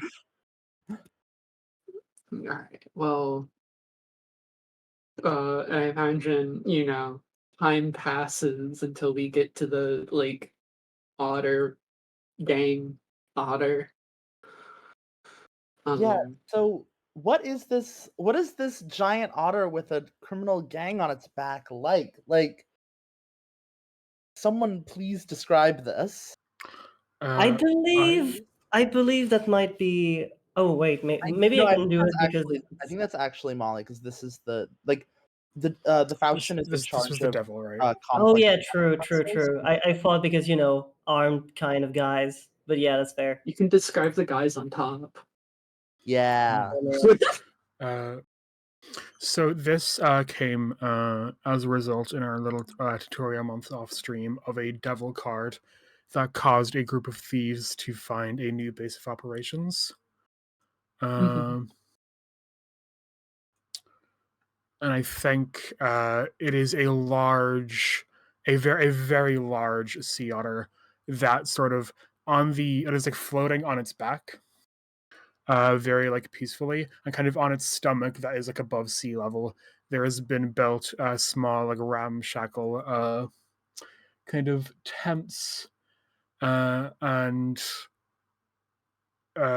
open air like sleeping areas and such that they are using as a staging area and a base of operations for thieving work across the Isles. And the men on top. What's that? Sorry. Oh, Neil, what are the men like? Yeah. So the men are so the by actually I'm not sure what you mean by the men on top. The thieves. Oh right. Okay, so the men of course are so they're kind of like halfway you would describe them as halfway between bears and twinks. Wish there was a word for that. So they're mostly men. Uh, there might be women in this place, but it's if there are, they are very well concealed. So it's mostly men. Well, yeah. Hmm. It's bad luck to have Well, women on board. I mean, yes, there's and they are most of them seem to be like seasoned after a fashion. Like these are people who have seen conflict in the past and who are not afraid of seeing more of it, as testified by their scars and the way they keep their hands like ready to draw any weapon that might come handy. something of note. I believe that at one point it was discussed that there is uh, a bandit queen named De Silva Oh. Destiny, um, Ooh. or at least this was exchanged between Molly and I, in Oh, relation good. Well, I to remember this. yes. However, Mhm. if she exists, she is not here, I or at see. least not that you can tell. Yeah. Love that. Awesome. Awesome. Yeah. So what's So, the Yeah, how are you plan? approaching these yeah, folks? Mhm. Mr. Necromancer. Oh, I think Vega has completely lost his nerve. and is kind of standing slightly behind Dennis. Still has the hat off, still trying his best to look normal. As normal as you could look when you have a giant centipede on you also. And I think he kind of mutters to Dennis, what's a normal way to approach? How do I I've been cloistered since I was 20. You need to help me here. Or until I was 20. Well, first, it's always good to hail the people you're trying to come embark on their bark. No, when you are boarding their little otter. And I think Dennis is just gonna pull the boat right up next to the otters, and uh, will speak in a voice that very few people get to hear. And this is absolutely terrifying to Vega. As his voice suddenly just booms like multitudes louder than Neil's, as he goes, "Hail, Otter the gang." One of them will step forward, a young person, with kind of a wide stance and a cloak hung over one shoulder, and say, what brings you here? Why, I'm here to procure a person. A person. Well, Yes. you better be ready for a fight then, because you're not going to take one of ours. Oh, I don't think she's one of yours. Ah, you speak of a prisoner. Of course.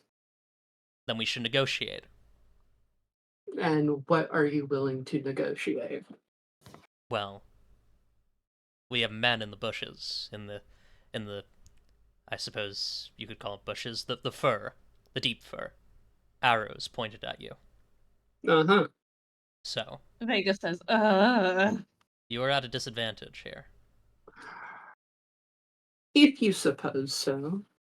What do you have to offer in exchange for whoever you're looking for? Are you all aware of All Shall Kneel, the Warlock? I've The heard the great name. king of Isha? Well, let's say I have heard it from a little dove that he may or may not be on his way hunting you all down. I would like to not see all of your men butchered, imprisoned, etc. by a 14 stones giant that walks on a massive undead ram. the ram is really good. It's great. It's excellent work. Whoever raised that ram, it just a masterwork. The giant otter, which is lying on its back, and the camp is on its belly. The otter turns its head curiously to look at all of you, and you see a couple of thieves kind of struggle to hold on to the fur for dear life as it looks over at all of you curiously. Ah, what a beautiful creature you all are camped upon. Yes. As this happens, though, Vega, you notice that the mention of Neil's intervention has piqued the interest of someone specific in the crowd. If you had to wager, you would guess that this person perhaps has a larger responsibility of the group than they might be letting on. But they do look just like any other of these burly and seasoned sailors to you. Uh, Oh no. Sorry. No worries. I made an error. Okay, wait. Uh-oh. Oh my god. Sorry. Sorry, folks. Okay, we're good. The ley lines. Oh no. Yeah. Oh no! Camera shaking. Everybody Well, clinging onto the set. what do you say? You give us back the girl, and you can go upon your merry ways with this information you have. Hmm. Whispers across the fur. Wind starting to pick up. I have a thought, Wendy, if you want to hear it. I do. What if their alternative proposition is yes, if you know Neil so well, he should send his soldiers here to help us. To help them, like what? As a deal. You know, perhaps maybe they're not as intimidated by just the mention of, you know, that this empty threat, but it has brought the thought. I mean, like, I'm curious why their reply would not be, and like, why don't we just shoot you? Like, This in is that also way, true. like he doesn't find out that we're here. Like, but also, like, yeah, you could be like, okay, like if you get Neil to like negotiate with us, maybe we can have a deal. But like, up until we see we see the actual big giant. Like if they're not like I would say that like option arrows is the option if they are like cold blood murderers, which I don't think they are. Mhm. Like they don't strike me as the type who are here to just like do violence. That's Neil's shtick. Neil isn't to the violence. They might not be. So they might be more like they are like, okay, yeah, we're willing to negotiate if you can back up the what you got. Like get Neil here, and then maybe we'll talk. You know? Yeah. Actually perks Vega up a little because Vega does think that he can negotiate with Neil. And so he's willing to accept those terms. Okay. Yeah, that'll be their terms then. They want Neil. And what would you want Neil for, may I ask? We'd like to speak to him. I see. Kind of looks over at Vega. Well, Vega kind of whispers, sounds like this has become a Neil problem. You fucks! We still haven't gotten your sister. Oh shit. And it's going to take Right. quite a bit of time before Neil gets over here, assuming these fellow men don't wander off. I think that Vega takes a moment to think back on all of the times that he's had with his sister before she died, and the times that they've shared and the things that they've been through. And he lowers his voice again to Dennis. He goes, "She'll be fine." He just kind of like looks, his eyebrows raised. I mean, Okay. Cold. my understanding is that they're not handing anything over until we get Neil down there anyway. Yeah. Yeah, that's about the size of it. Yeah, well, Vega thinks she'll be fine. Yeah. And Dennis will turn back over and be like, cross his arms on his chest. Well, it seems like we have a deal then. I bring Neil over here, you give this boy his sister, and nobody gets hurt. Sounds like a deal. Neil sneezing somewhere. God. Good. I will. It turns to Vega. Vega, you should let Neil know. You won't. I'm sure you like the palace a bit more. Oh, I'm sending him a letter about this. This is not an in-person thing. Sounds like a wizard moot thing. Oh shit, it is a wizard moot thing. Vega's still getting No, used to it's it. funny if you send him a letter and then he's like, "So, wizard mood, huh?" Yeah.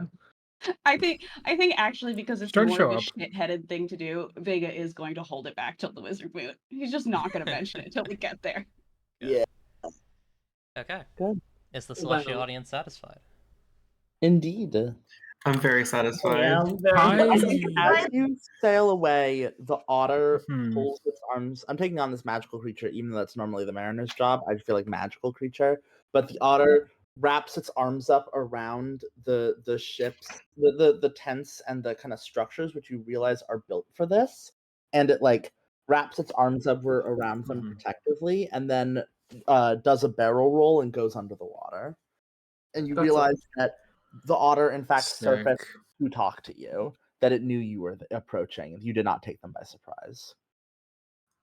That's good. Yeah. Mhm.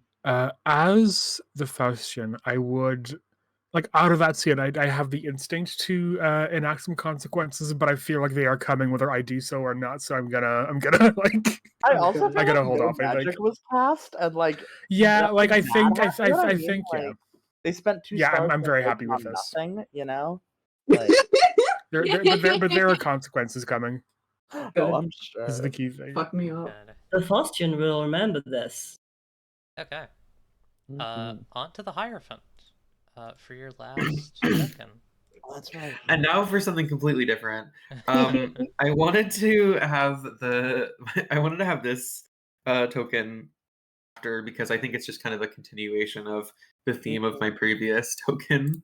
Mhm. We're hanging out in the kitchen. I've animated some brooms like in Fantasia. And yeah, we're having a good time. We're That's making soup wonderful. or something Good. Good. after having cleaned the kitchen. Mhm. That's it. That's my whole token. Okay. Yeah, perfect. Next up is the Warlock. What's going on, Neil? Well, I'm going to do my scene now. And now for something completely different again. So what Neil is doing is something very domestic. Actually, we're having a chill Neil time. Neil is going to start planting seeds for an orchard in the keep because Neil has like restored the barracks of the Halcyon keep.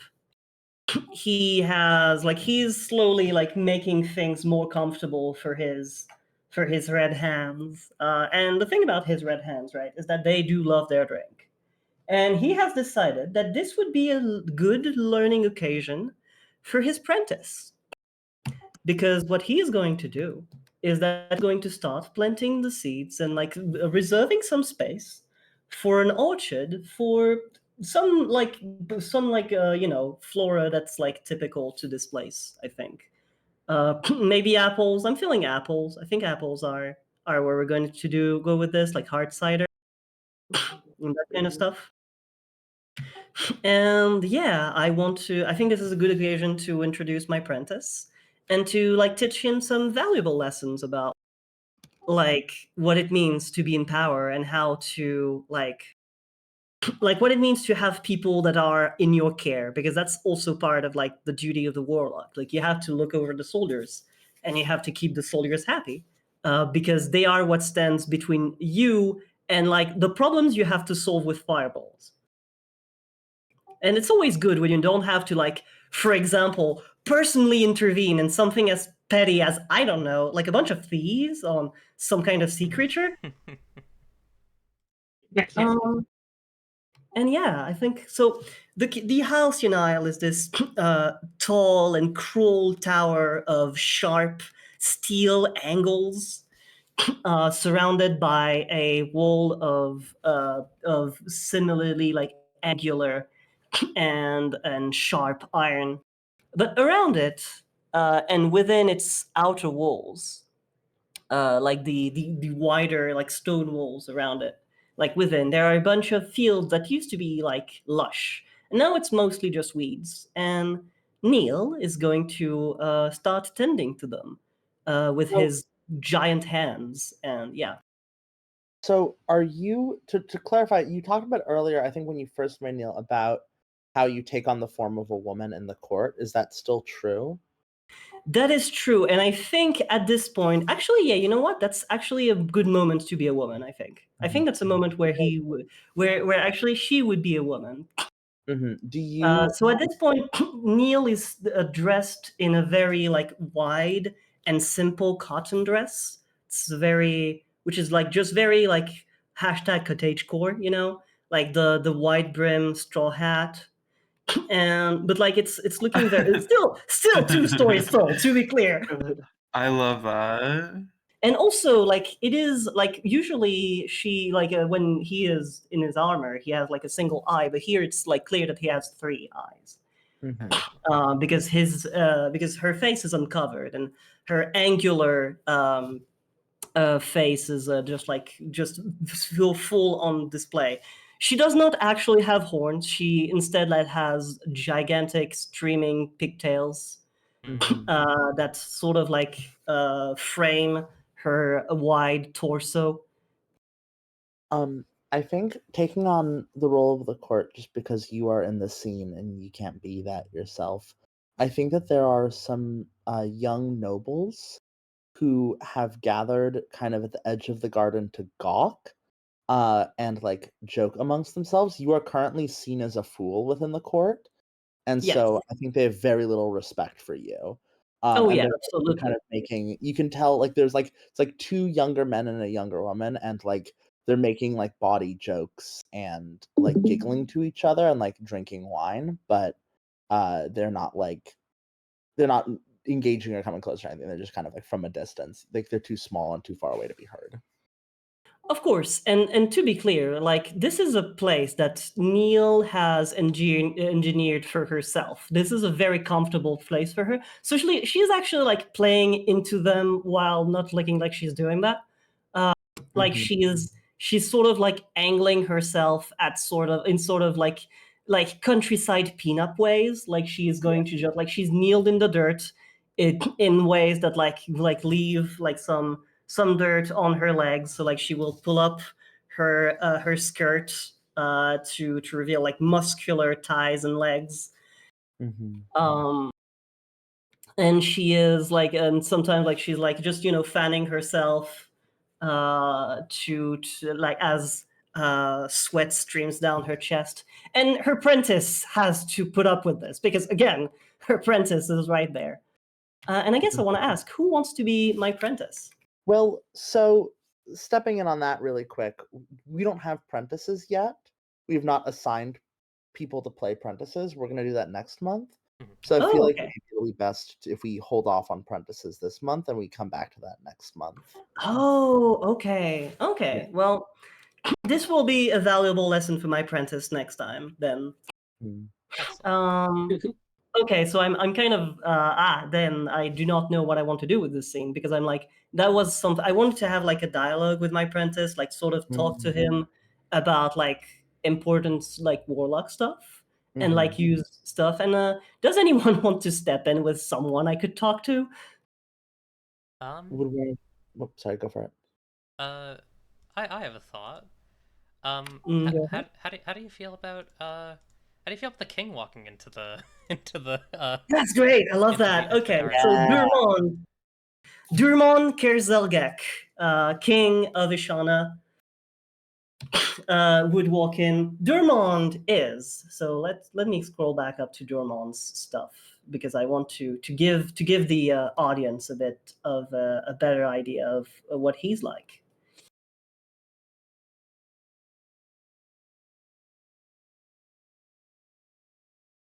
So the Durmond is a is kind of he's not much to look at.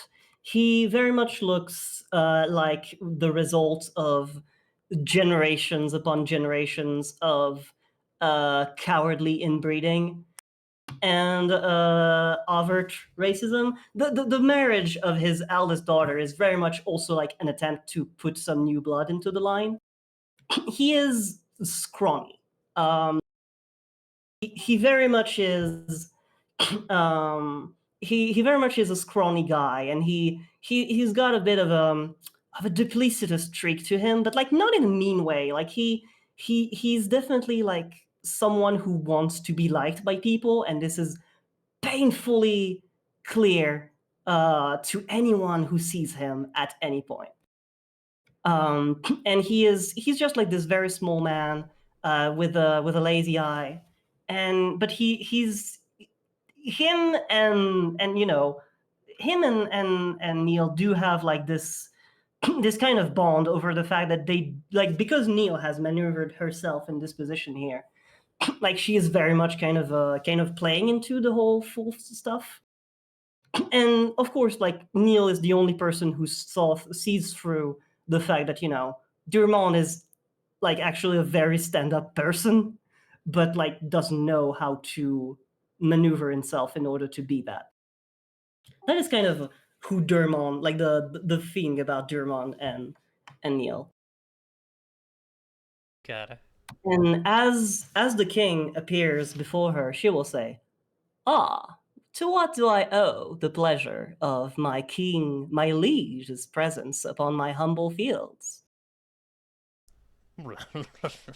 These they're noting that there's an audience. The king kind of gives a light smile towards Neil and says, "These apple seeds you're planting, full of cyanide, aren't they?" Well, a lady of the court doesn't kiss and tell. Well, your king demands you chew. Sorry, what? Your king demands you chew one of them. This is so hot. Just What? one.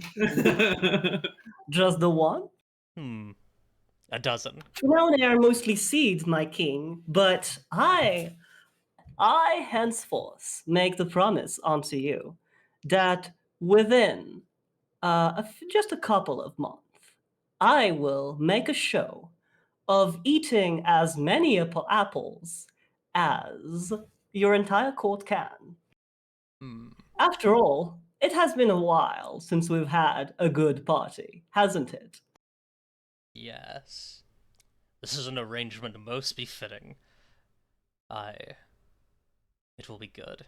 Yes, many apples and apple pies to throw in your face. I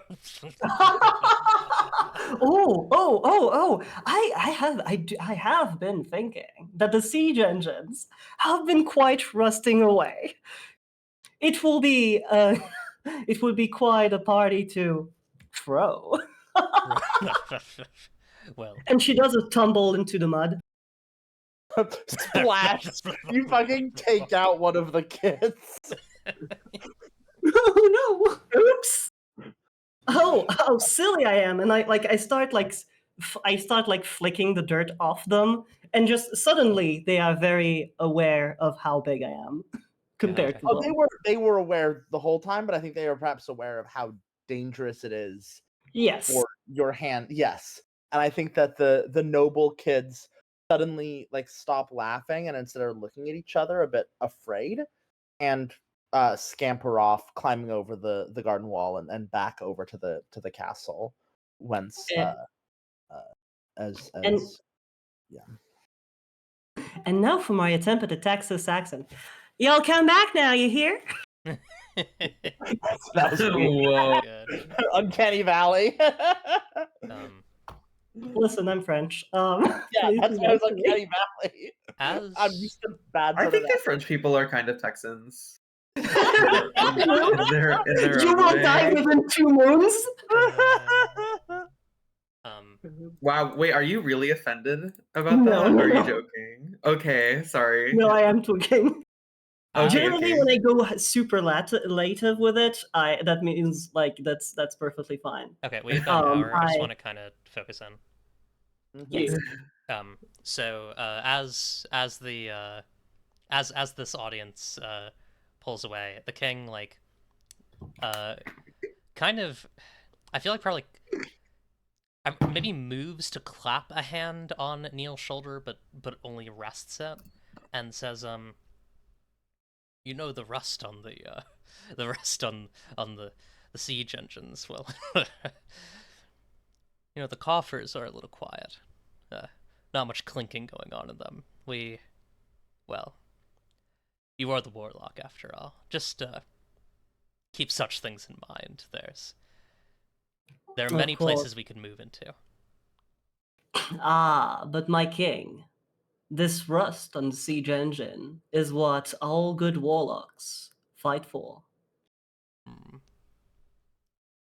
I say. I shall make sure that the only munition these engines see are pies, and that is my promise unto you, that throughout your reign, weapons and siege engines shall rust forevermore. For that, my king, is my duty unto thee. Hmm. But I will make sure to fill out the coffers. Worry not. Excellent. Well, I do have business to return to. My eldest daughter calls for me, so I'll bid you do. Do pass my greetings unto the little miss. Of course. I imagine that there's a degree, but because the king views you as a fool, right? There's definitely, I feel like, this sense of, I think I'm just picking up on what Eclipse is making text is like the sense of like, as warlock, like you're viewed as extraneous, Mhm. right? Like the Yes. king has no use for magic. Like you are like you're a stage magician. I feel like Yes. in the No, court. this is very... Yeah. You're a 20-foot tall stage magician, and you are overwhelmingly like the function of magic to the nobility of Isha is like parlor tricks and performances. Like it has maybe been a long time since someone has like worked a big spell, you know? Yeah, which is good because no one points fingers at me when the bastard brother started worrying about the fact that he was seeing ghosts. Yeah, absolutely. Like Like it's very much the way I want it. And like sometimes I'm gonna like the thing about Neil, right, is that like Neil does not like people generally, but Neil is loyal to the crown, like above anything else. And that's why like she's working in like a little wisdom about like, yeah, I'm making sure you don't need those weapons. But like she is fine with the idea that that goes over his head because as long as like she makes it true, that's fine. She's done her job. I just think I'm very interested in the fact that it seems, from my point of view, that magic generally is not viewed as like magic is not active in Isha. You know what I mean? Like it's not Yes. like magic is kind of thought of in the past tense. Like, oh, there were the tragedies, but now there's not really anything. Yeah, it's not You're the something they Lin-Manuel need to worry Miranda. about. Yeah. It's like if Lin-Manuel Don't worry Miranda about it. was historically known as a class of being who could summon nukes, but now he's Lin-Manuel Miranda. And he's still made fucking cringe fail Hamilton. I'm so glad that he made Hamilton instead of, well, I shan't say. I was gonna make a joke, but I thought it would maybe be in bad taste and we're on stream. I felt the joke you almost made. I think Lin-Manuel Miranda did too somewhere. Okay. Is the celestial audience satisfied? The celestial audience Yes. was satisfied. Yes, I loved it. So we're gonna move We on loved to it. the Mariner. Hello, Mariner. What's going on? Well, I'm going to to help deal make the thieving otter gang a little bit less of an issue. Yeah, you reduce them from rank 2 to rank 1. Huh? You reduce them from rank 2 to rank 1. Yeah. Awesome. On The the Faustian. Hierophant, No. yeah. Hierophant's the sheet. I got the wrong one. Mm-hmm. And I think that looks kind of like after talking to them, I think Dennis is just going to like dive into the ocean off of Vega's boat and like follow them, Ooh. and kind of steer them away from the common folk. Okay. Yeah. Awesome. Next up is the Faustian. Yes, I am going to take my last card off, and I have completely diverted all the devil's attention away, finishing up with the Nereids and Kelpies. I think maybe not in a scene, but perhaps performing a different play, maybe the same play from a different perspective. Uh, Maybe it's because you performed it on the water, right? yeah, Ooh. Maybe the next time you perform it, it's the stage upside down. oh, that rules. Yeah, you're so right. It is. And I like cast some like kind of like little humble magics on my like acting troupe, so they're fine, right? Yeah, Yeah, cool. yeah, for sure. Yeah, Excellent. but I think wonderful. Cool. All right. And the librarian. Hello, I am working on my book.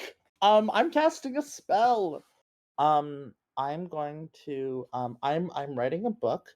It is I'm recording knowledge of all of the most fearsome and dangerous magic in Isha, such that I may free it from my mind and the minds of other wizards and lock it away, so that we have no need to know of the darkest magic. Um, this is of mighty import, and I am recording in the in the Herulian Rebus, which is a wizardly script, and which I'm doing so with fire. So I'm rolling 3d10 plus my special silver d10 on account of being the librarian, using my special ability, and I roll 2 lunas, 1 Jupiter, and a null. And so the text is easy to read for those who speak its language and is clear in its meaning. I may include magical spells in the text, which is good. And if there is magical spell enclosed in the text, upon the recitation of the text, the spell immediately leaps to life and is cast. Ooh. Which actually isn't really that much of what I wanted. I think that a book like this is maybe very dangerous to record ancient magical knowledge in, because both you read it and it comes to life, and also it's really easy to read, and I actually want it to be rather hard to read. So I am not going to keep with these results. I'm going to quickly check. Hey, librarian. Yes.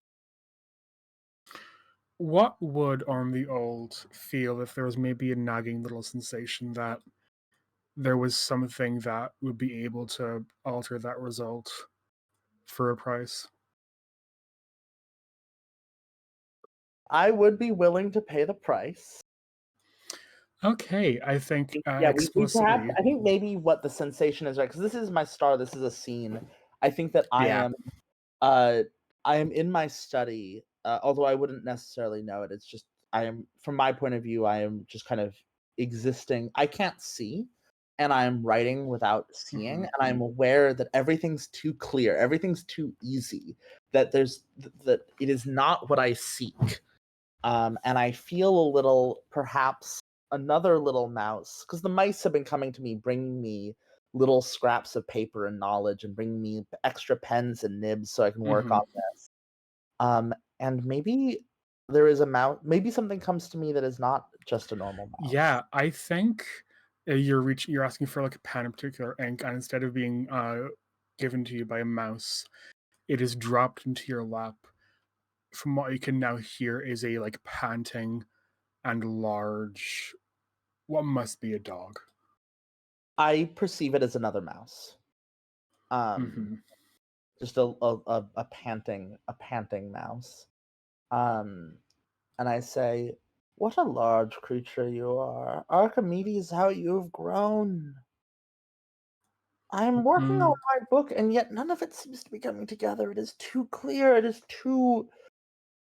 is wrong. It's all wrong. I'll have to throw this all out and start over again from the beginning." Have you considered maybe making a couple of these changes. I And don't think I say it out loud, but I do stop, and you know that I am asking what is the price? What is the price of what the devil is offering me? I think the devil is going to ask for.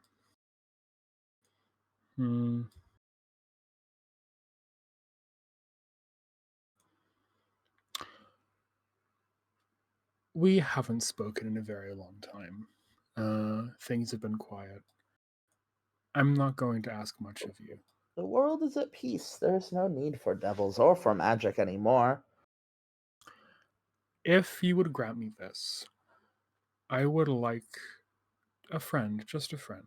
I would like to take one of the mice at the library to keep as companion for myself. Oh, this is so cute. Not part with Archimedes, and it is not my place to give him to you.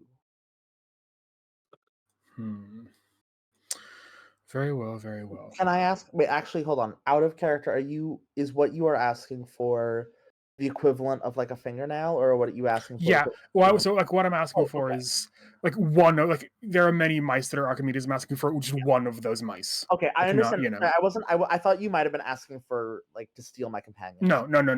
This wouldn't affect like your companion anyway. Okay, I understand. Okay, I think in that case, I don't say that. I think instead I say, as long as you are kind to him. Do you know how to care for a mouse? It's I know how to strange. care They for live many so things. well on their own, and yet the moment you put them in a cage, they wither away without proper supervision. I can relate. I'm sure you can. I turn to the dog, and with one additional hand that grows out of nowhere, I pet the devil very lightly, and I say, "It has been a long time for you. Soon, every generation of the Pact, we grow weaker. Our magic less strong, our minds softer. Soon we will be nothing but men, and magic will leave Isha, and with it, so too will you. Isn't that so?" Well, so it goes. You don't want magic to die any more than I do. A mutual interest. So, Here, take good care of Archimedes for me. And I place the mouse into the devil's mouth and then close the jaws of the dog. And I can hear it squeak safely inside the devil's mouth. As a mechanical note, can you remind me what the other symbols you rolled were? I really wanted, instead of null, Jupiter, I got 2 moons, Jupiter, null. I wanted Mars, Venus, Moon, and what was the other one I wanted? And Neptune. Okay. I have a fun little twist on this deal now.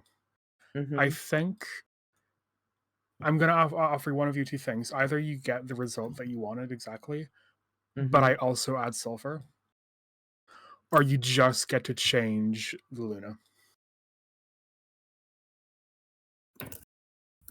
Like whatever the most you get to change one of the symbols, So whichever is the most problematic. what that would do for listeners at home is that would mean that my 2 options are either to make make the text that I'm writing have exactly the properties I seek, but in addition, the devil may add footnotes and change portions of the text to prey on the insecurities and desires of those who read it. Or I may just have it be insufficient to what I'm trying to accomplish and just not still. I think I have to take that. I think if I'm making this, which I think is going to be a book which contains within it pestilence.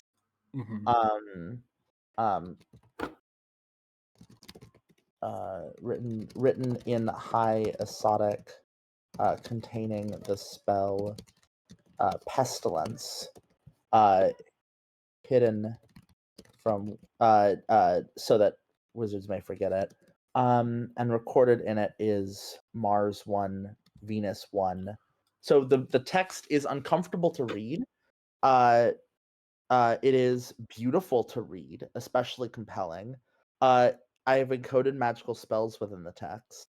And once you read it, you cannot forget it. I think once things are And agreed also, upon, the devil gets to edit it. yeah, I think once things are agreed upon, the mouse still safe in its mouth. It bends down and licks your hand, and it burns intensely hot for a moment, and then is fine. Yeah, wonderful. Good. So that is not the conclusion of the book. It what do you call? Oh, I must then specifically cast it upon the scroll. Okay, that's good to know. Is that true? Oh no, sorry, that's not true. It must be. Oh, I'm just checking. Yes, I must cast the spell upon the scroll. So I'm going to quickly also cast pestilence into the book, such that I think this pestilence will similarly. Pestilence, for those who do not know, is one of the darkest and most powerful of spells. And I will cast it of mythic import, and I will cast it with earth, and I will bind pestilence and describe it and weave it into there. And I don't have to. It just is bound within.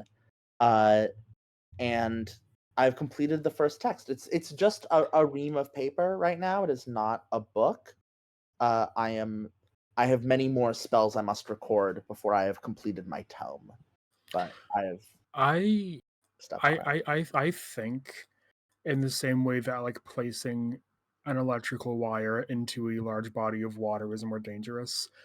Casting this other like kind of large spell directly in the aftermath of a deal with the devil may, if I think this is going to invite the devil to act upon your community. I will How do we allow feel the about devil that? to act upon my community. I don't agree that it's because of the casting of the spell. I think, but I'm willing to give the devil an extra card within my community. I think that's okay still. I think That's fair, yeah. I just don't think that's because I think like properly I'm just recording pestilence. I'm not truly binding it such that it may be cast. I suppose that's fair. I think whatever the fictionalization of it, I think this is the effect.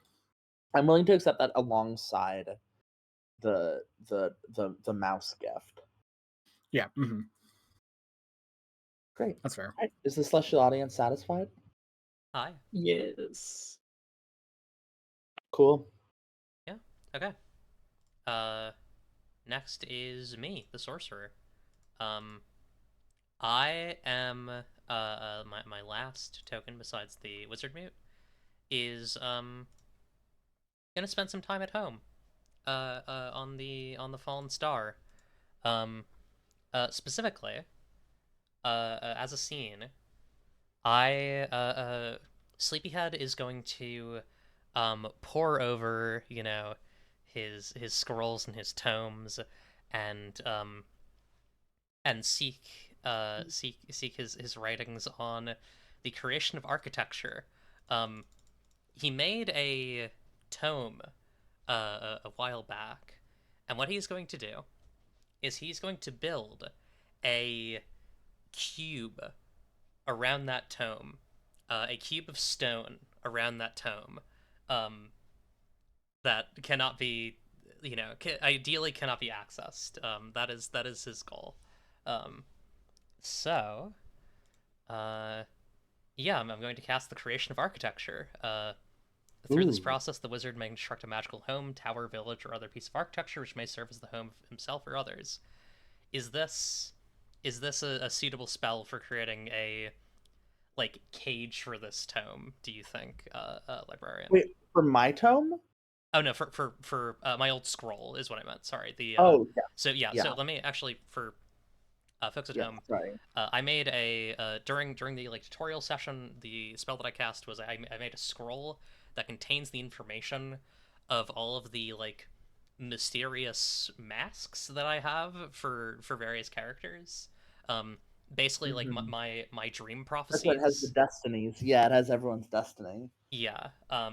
and I would not like people to be able to obtain that. So Mhm. I am putting it in a big stone cube. I True. think As the one does. creation of architecture may produce something that is not quite of the shape you want. If I could suggest instead, perhaps would you want to create a subdimension? Oh, like a realm? Yeah, like a realm, but like a sub realm, like Okay. a small realm, such as an extra room in his library, or a garden where he may escape the pressures of his daily life, or in this case, a big, like an extra dimensional cube that contains this object. Yeah, that sounds good. Where is that spell?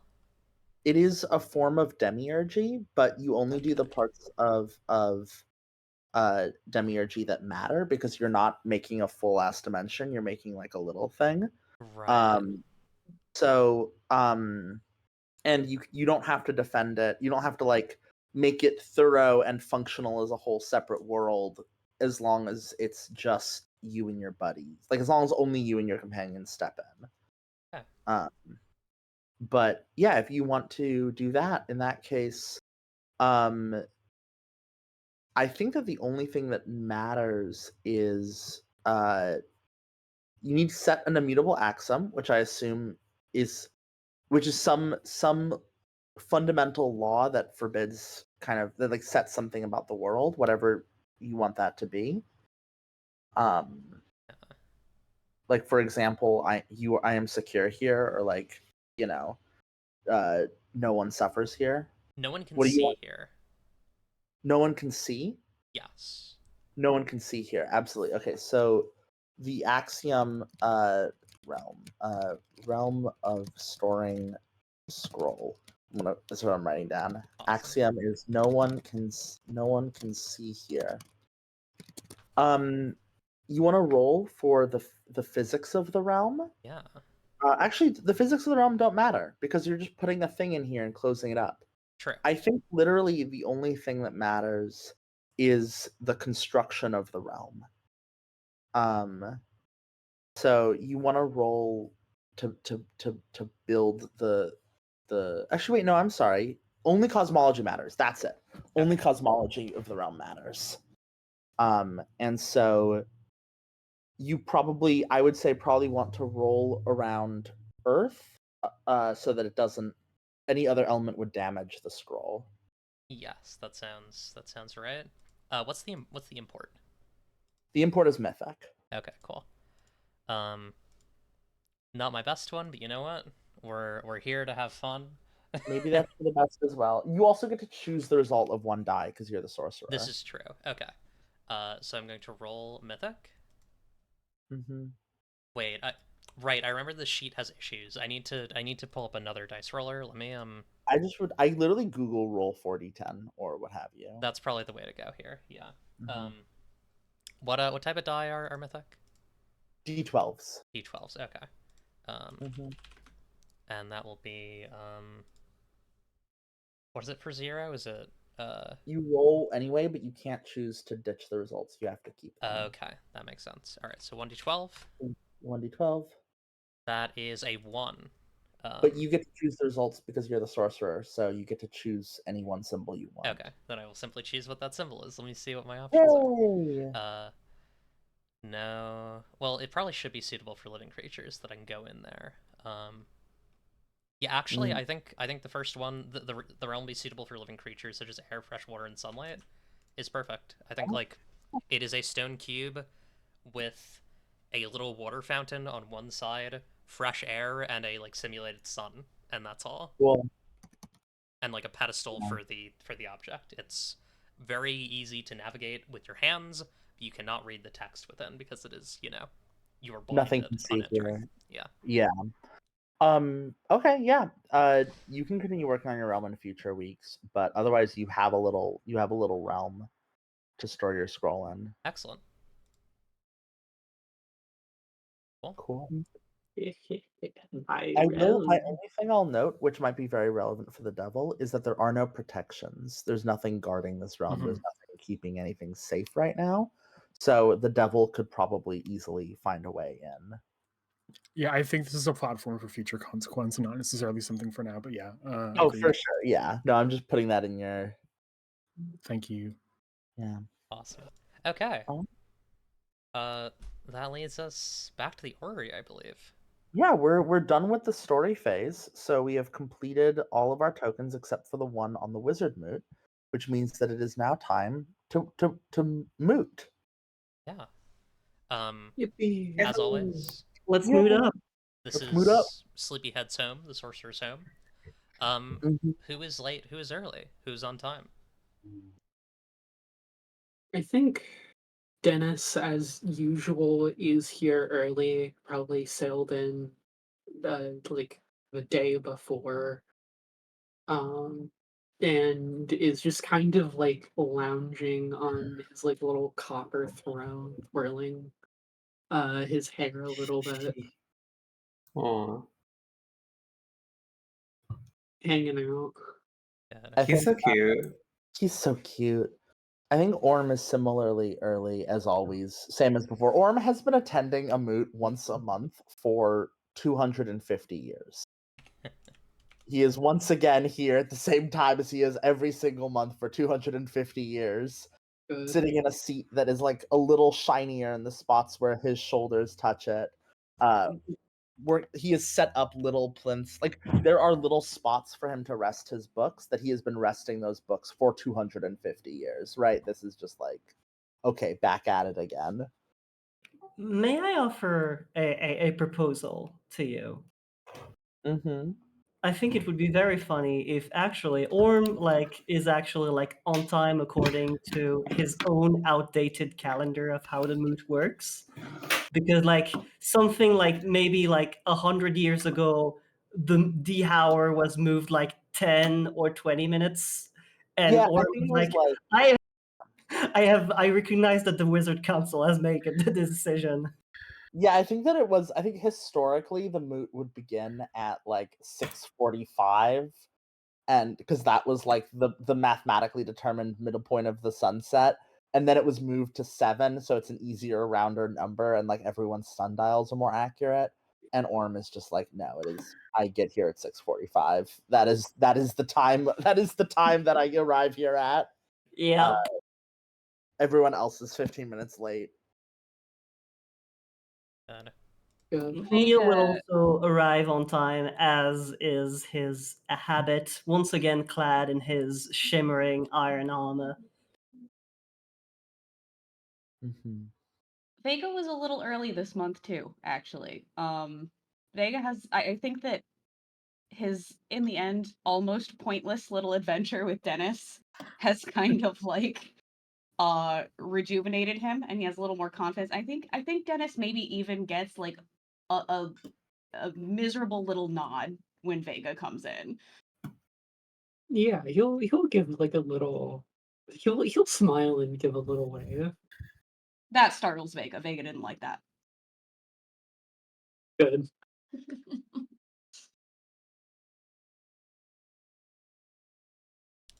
okay, I believe is that everyone? Mm-hmm. I Oh. I haven't heard from Zephyrus or Sheridan. Oh, Yeah, I that's not. think Mhm. I think Yeah. that oh No, please go. oh I think that Zephyrus is showing up on time, and I think that Zephyrus is in a pretty good mood. yeah. Sheridan? Once again, with the sound of wings, are just on time, exactly. Wonderful. Okay. So Sleepyhead sets up a little bit and says, well, another wizard moot. Thank you for returning once again, all of you. We will begin as we always do with the necromancer. What has been occurring in your domain? business as usual. The foes creep up. I smack them back. I'm gonna be doing this every month. Uh, it's good. Hmm, I see. And the Hierophant. Um, Honestly, this week was rather domestic. I've I have certainly nothing to complain about this week. Although I do wish to extend my gratitude to the Mariner for assisting me with a problem that I absolutely did not want to deal with. So Of thank you. course.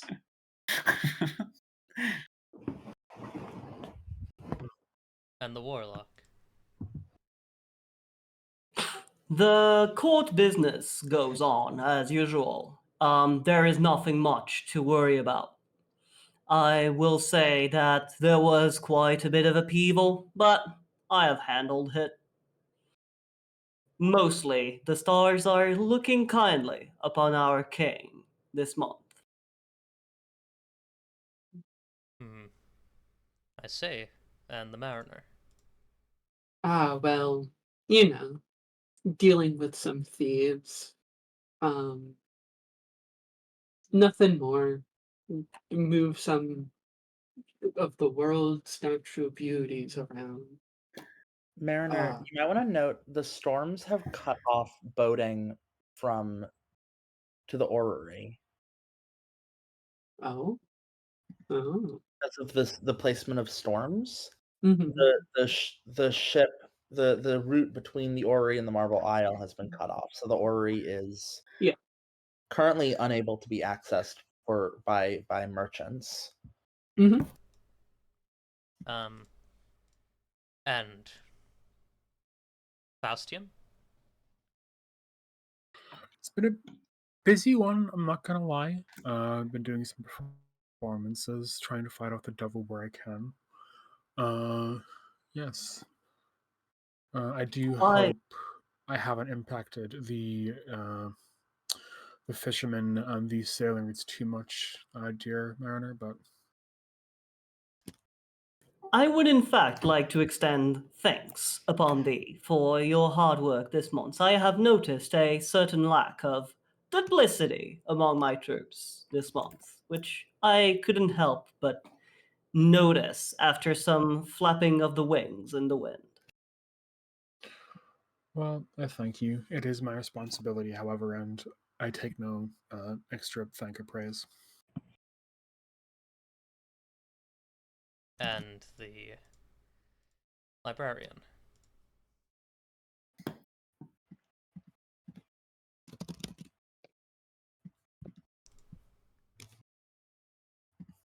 Librarian? Oh, excuse me. All fares well with the library.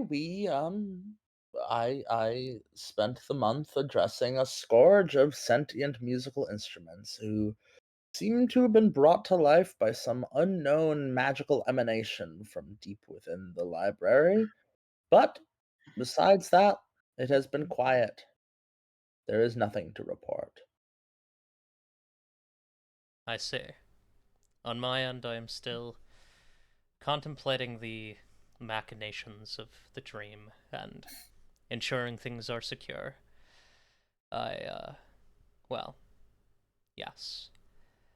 Are there things that, um, beyond our individual domains or across them that must be discussed?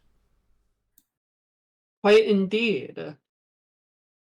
Well, so we all know about those otter thieves. Mm-hmm. Yes. Indeed. Well, upon a little excursion with me and Vega, meeting up with them, they've requested the conversation and presence with All Shall Kneel.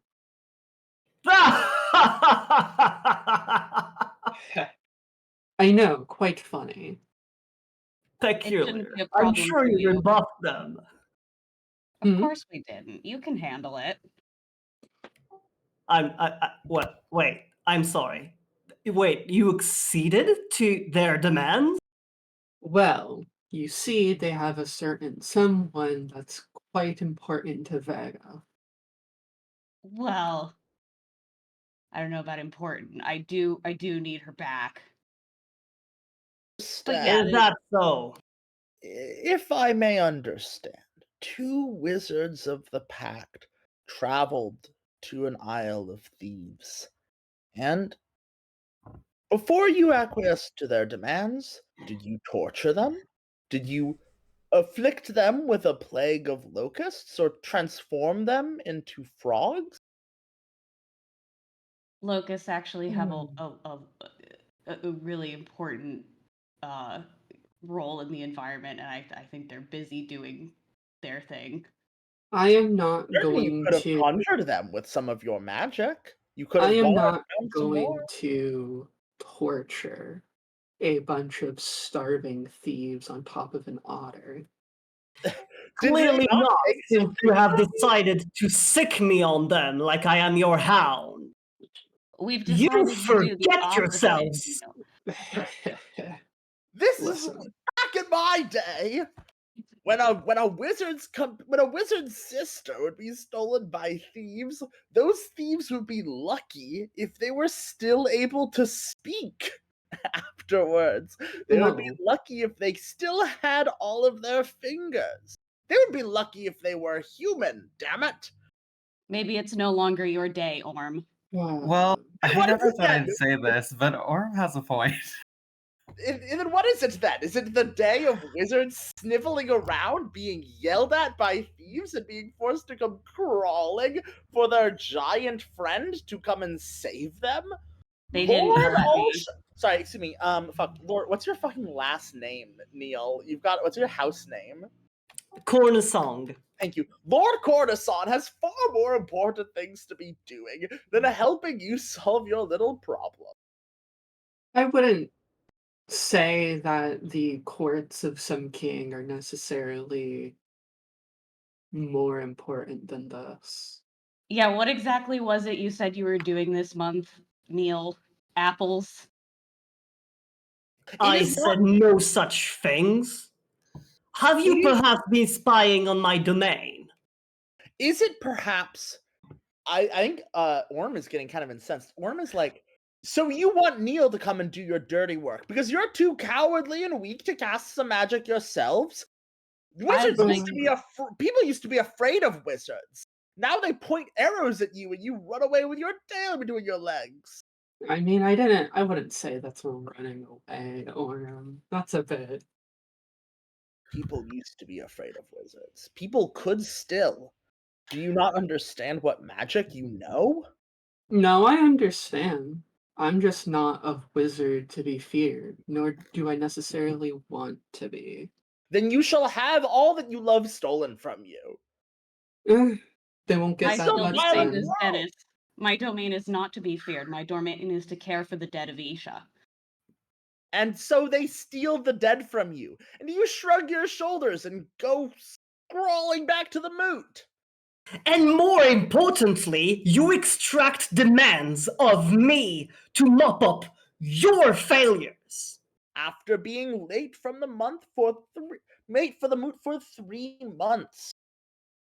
I was It is Look, very very If I well. may.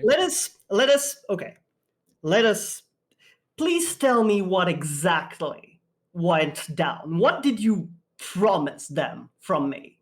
only that They you would wanted- talk to them, which is what you're supposed to be good at. I am. Oh shit. Oh, talk to them. Now, Vega, a little tip. It probably wouldn't be snippy to Neil.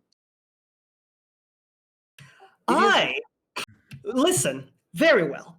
You have decided to put me in the position of having to deal with this. I tell you, next month, I will deal with them. They will die, and you will have your sister back. However, for this, I demand from you both a boon. Yeah? I can Dennis, do a boon. you first. You are the wizard who cares over nature. I have a field, an orchard of apple that you will make grow using your magic next month. That is my price from you. I see. Vega, I would extract a favor from you if you had any use. If you had proven in any way that you were capable of doing anything, so instead, you will sit in my debt. And when comes such a time where you prove that you can do anything that can be described as even remotely applicable, I will call upon you and you will answer. Am I making myself quite clear? There is a little light in Vega's eyes. He is hearkening to the ancient Paris Hilton. If someone asks you to do something, do it really, really badly so they never ask you again. Um, Oh no. and he is seeing a light at the end of the tunnel here, which is if Neil never thinks that he can do anything, he will never have to cash in on this. And he says that's acceptable to me. Sleepyhead is going to stop stroking his beard for a moment and look towards the three and say, "This seems a fair deal. Although, at least to me, I would caution you, Neil, that there is some truth to what these young ones say. We are not trusted and admired in the way that we used to be. So, if you do kill them, well, perhaps think about not killing them." We are Indeed. also no longer Likewise. prepared the way we used to be. Perhaps Well- Neil's. While I quite agree with that, no one has presented me with any evidence that I should do anything other than this. They just tell me to deal with it.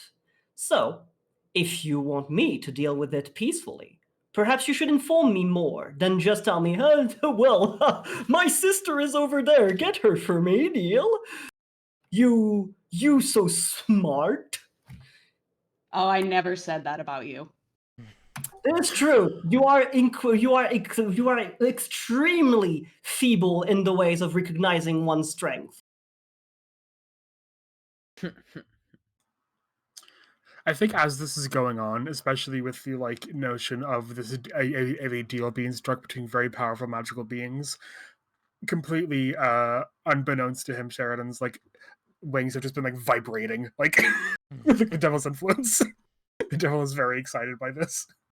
I am still waiting for you to give me anything I can work with. Zephyrs, these are common rabble. What can you tell me of these miscreants' demands that would warrant Wow. me not killing them? Well, I just think that people are cool, and I just don't really get why we're being condescending. I don't really think being wizards makes us better than the rest of the people. I think it's kind of important to remember that. Orm the Old looks. Very well. What do you have to say that is useful? Sorry?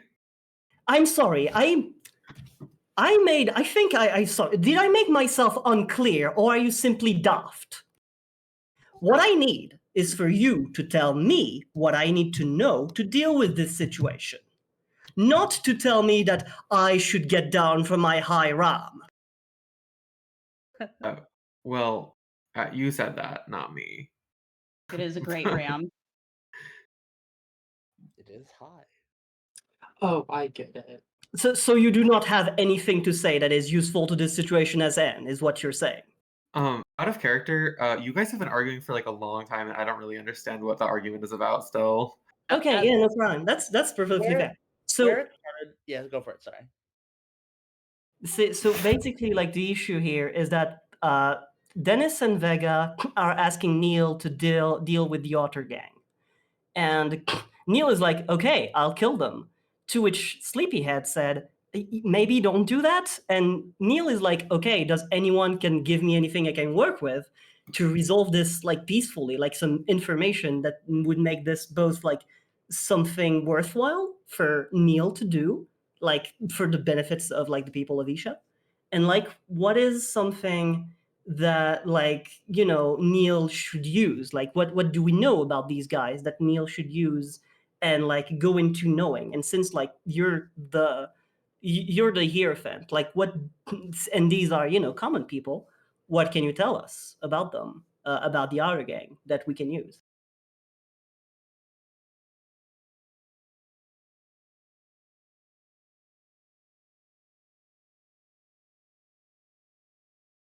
Yeah. I think it's also worth noting, like, the Hierophant doesn't have any information on the Otter Gang. Yeah. Right? I intentionally did not engage with this week or That's this fair. month.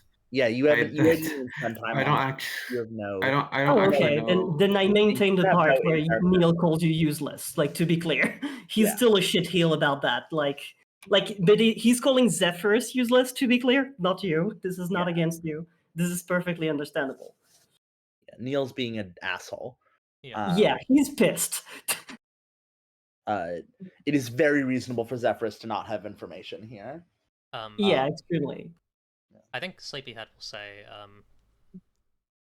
I do apologize for not necessarily having information, but what I offer you is this wisdom. My father, the last sorcerer, was a bastard. He wove things to his needs. He killed who he wanted. He broke my mother's legs. I would take caution in being seen like that, because one day, well, these things have a tendency to come back to you. Yeah, like we want the people to like us. Maybe I don't you. know. I don't need to want that. I am beloved, a feeling which I am sure we do not have in common. I would like for the people to not steal our possessions and kidnap those we care about. To that end, I think that if Neil needs to function as a reminder to the people of Isha why we are not to be trifled with, I do not understand why there is such trepidation among the Pact as to that function. If I may, as someone where most of my work is definitionally backroom dealing and through discretion, there is a right way to do it and there is a wrong way to do it.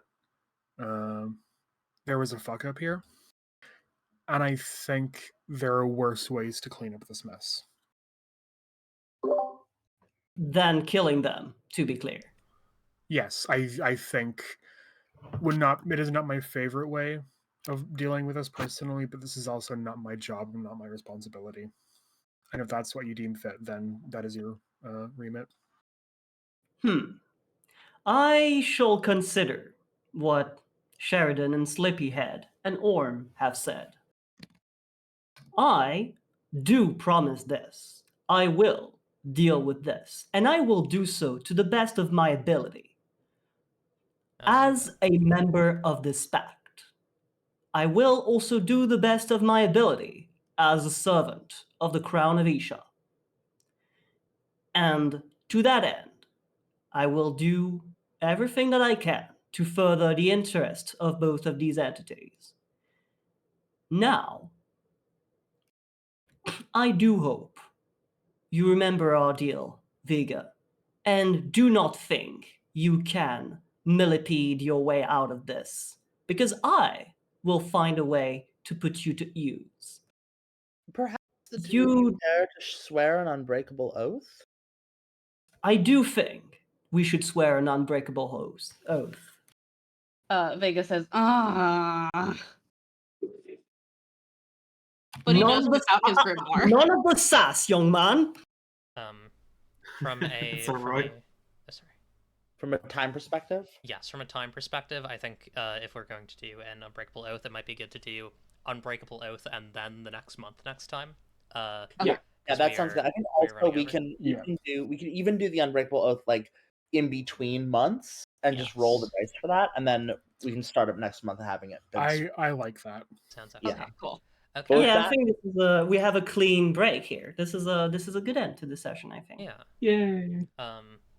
I didn't actually think about this. I guess I'll ask this here. Do we want to do Stars and Wishes on stream or off stream? Probably off, so we can talk about like Probably production off and stream. stuff. Yeah. Yeah. Okay. Yeah, I think off stream is better. I Alrighty. think we did 3 hours. We did it.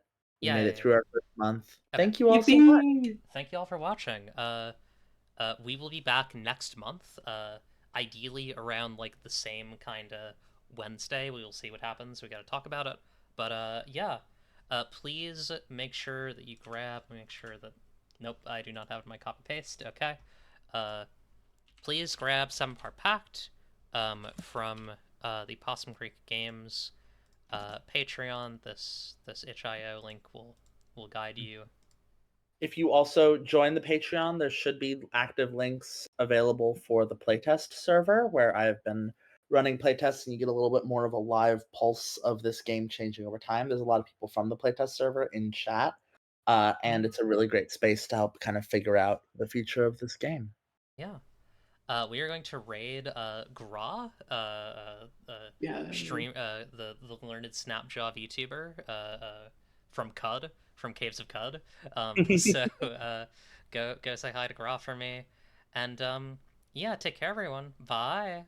Bye. Remember, if you don't like what you see, you can change it. It's up to you, really. Goodbye, good luck, and have fun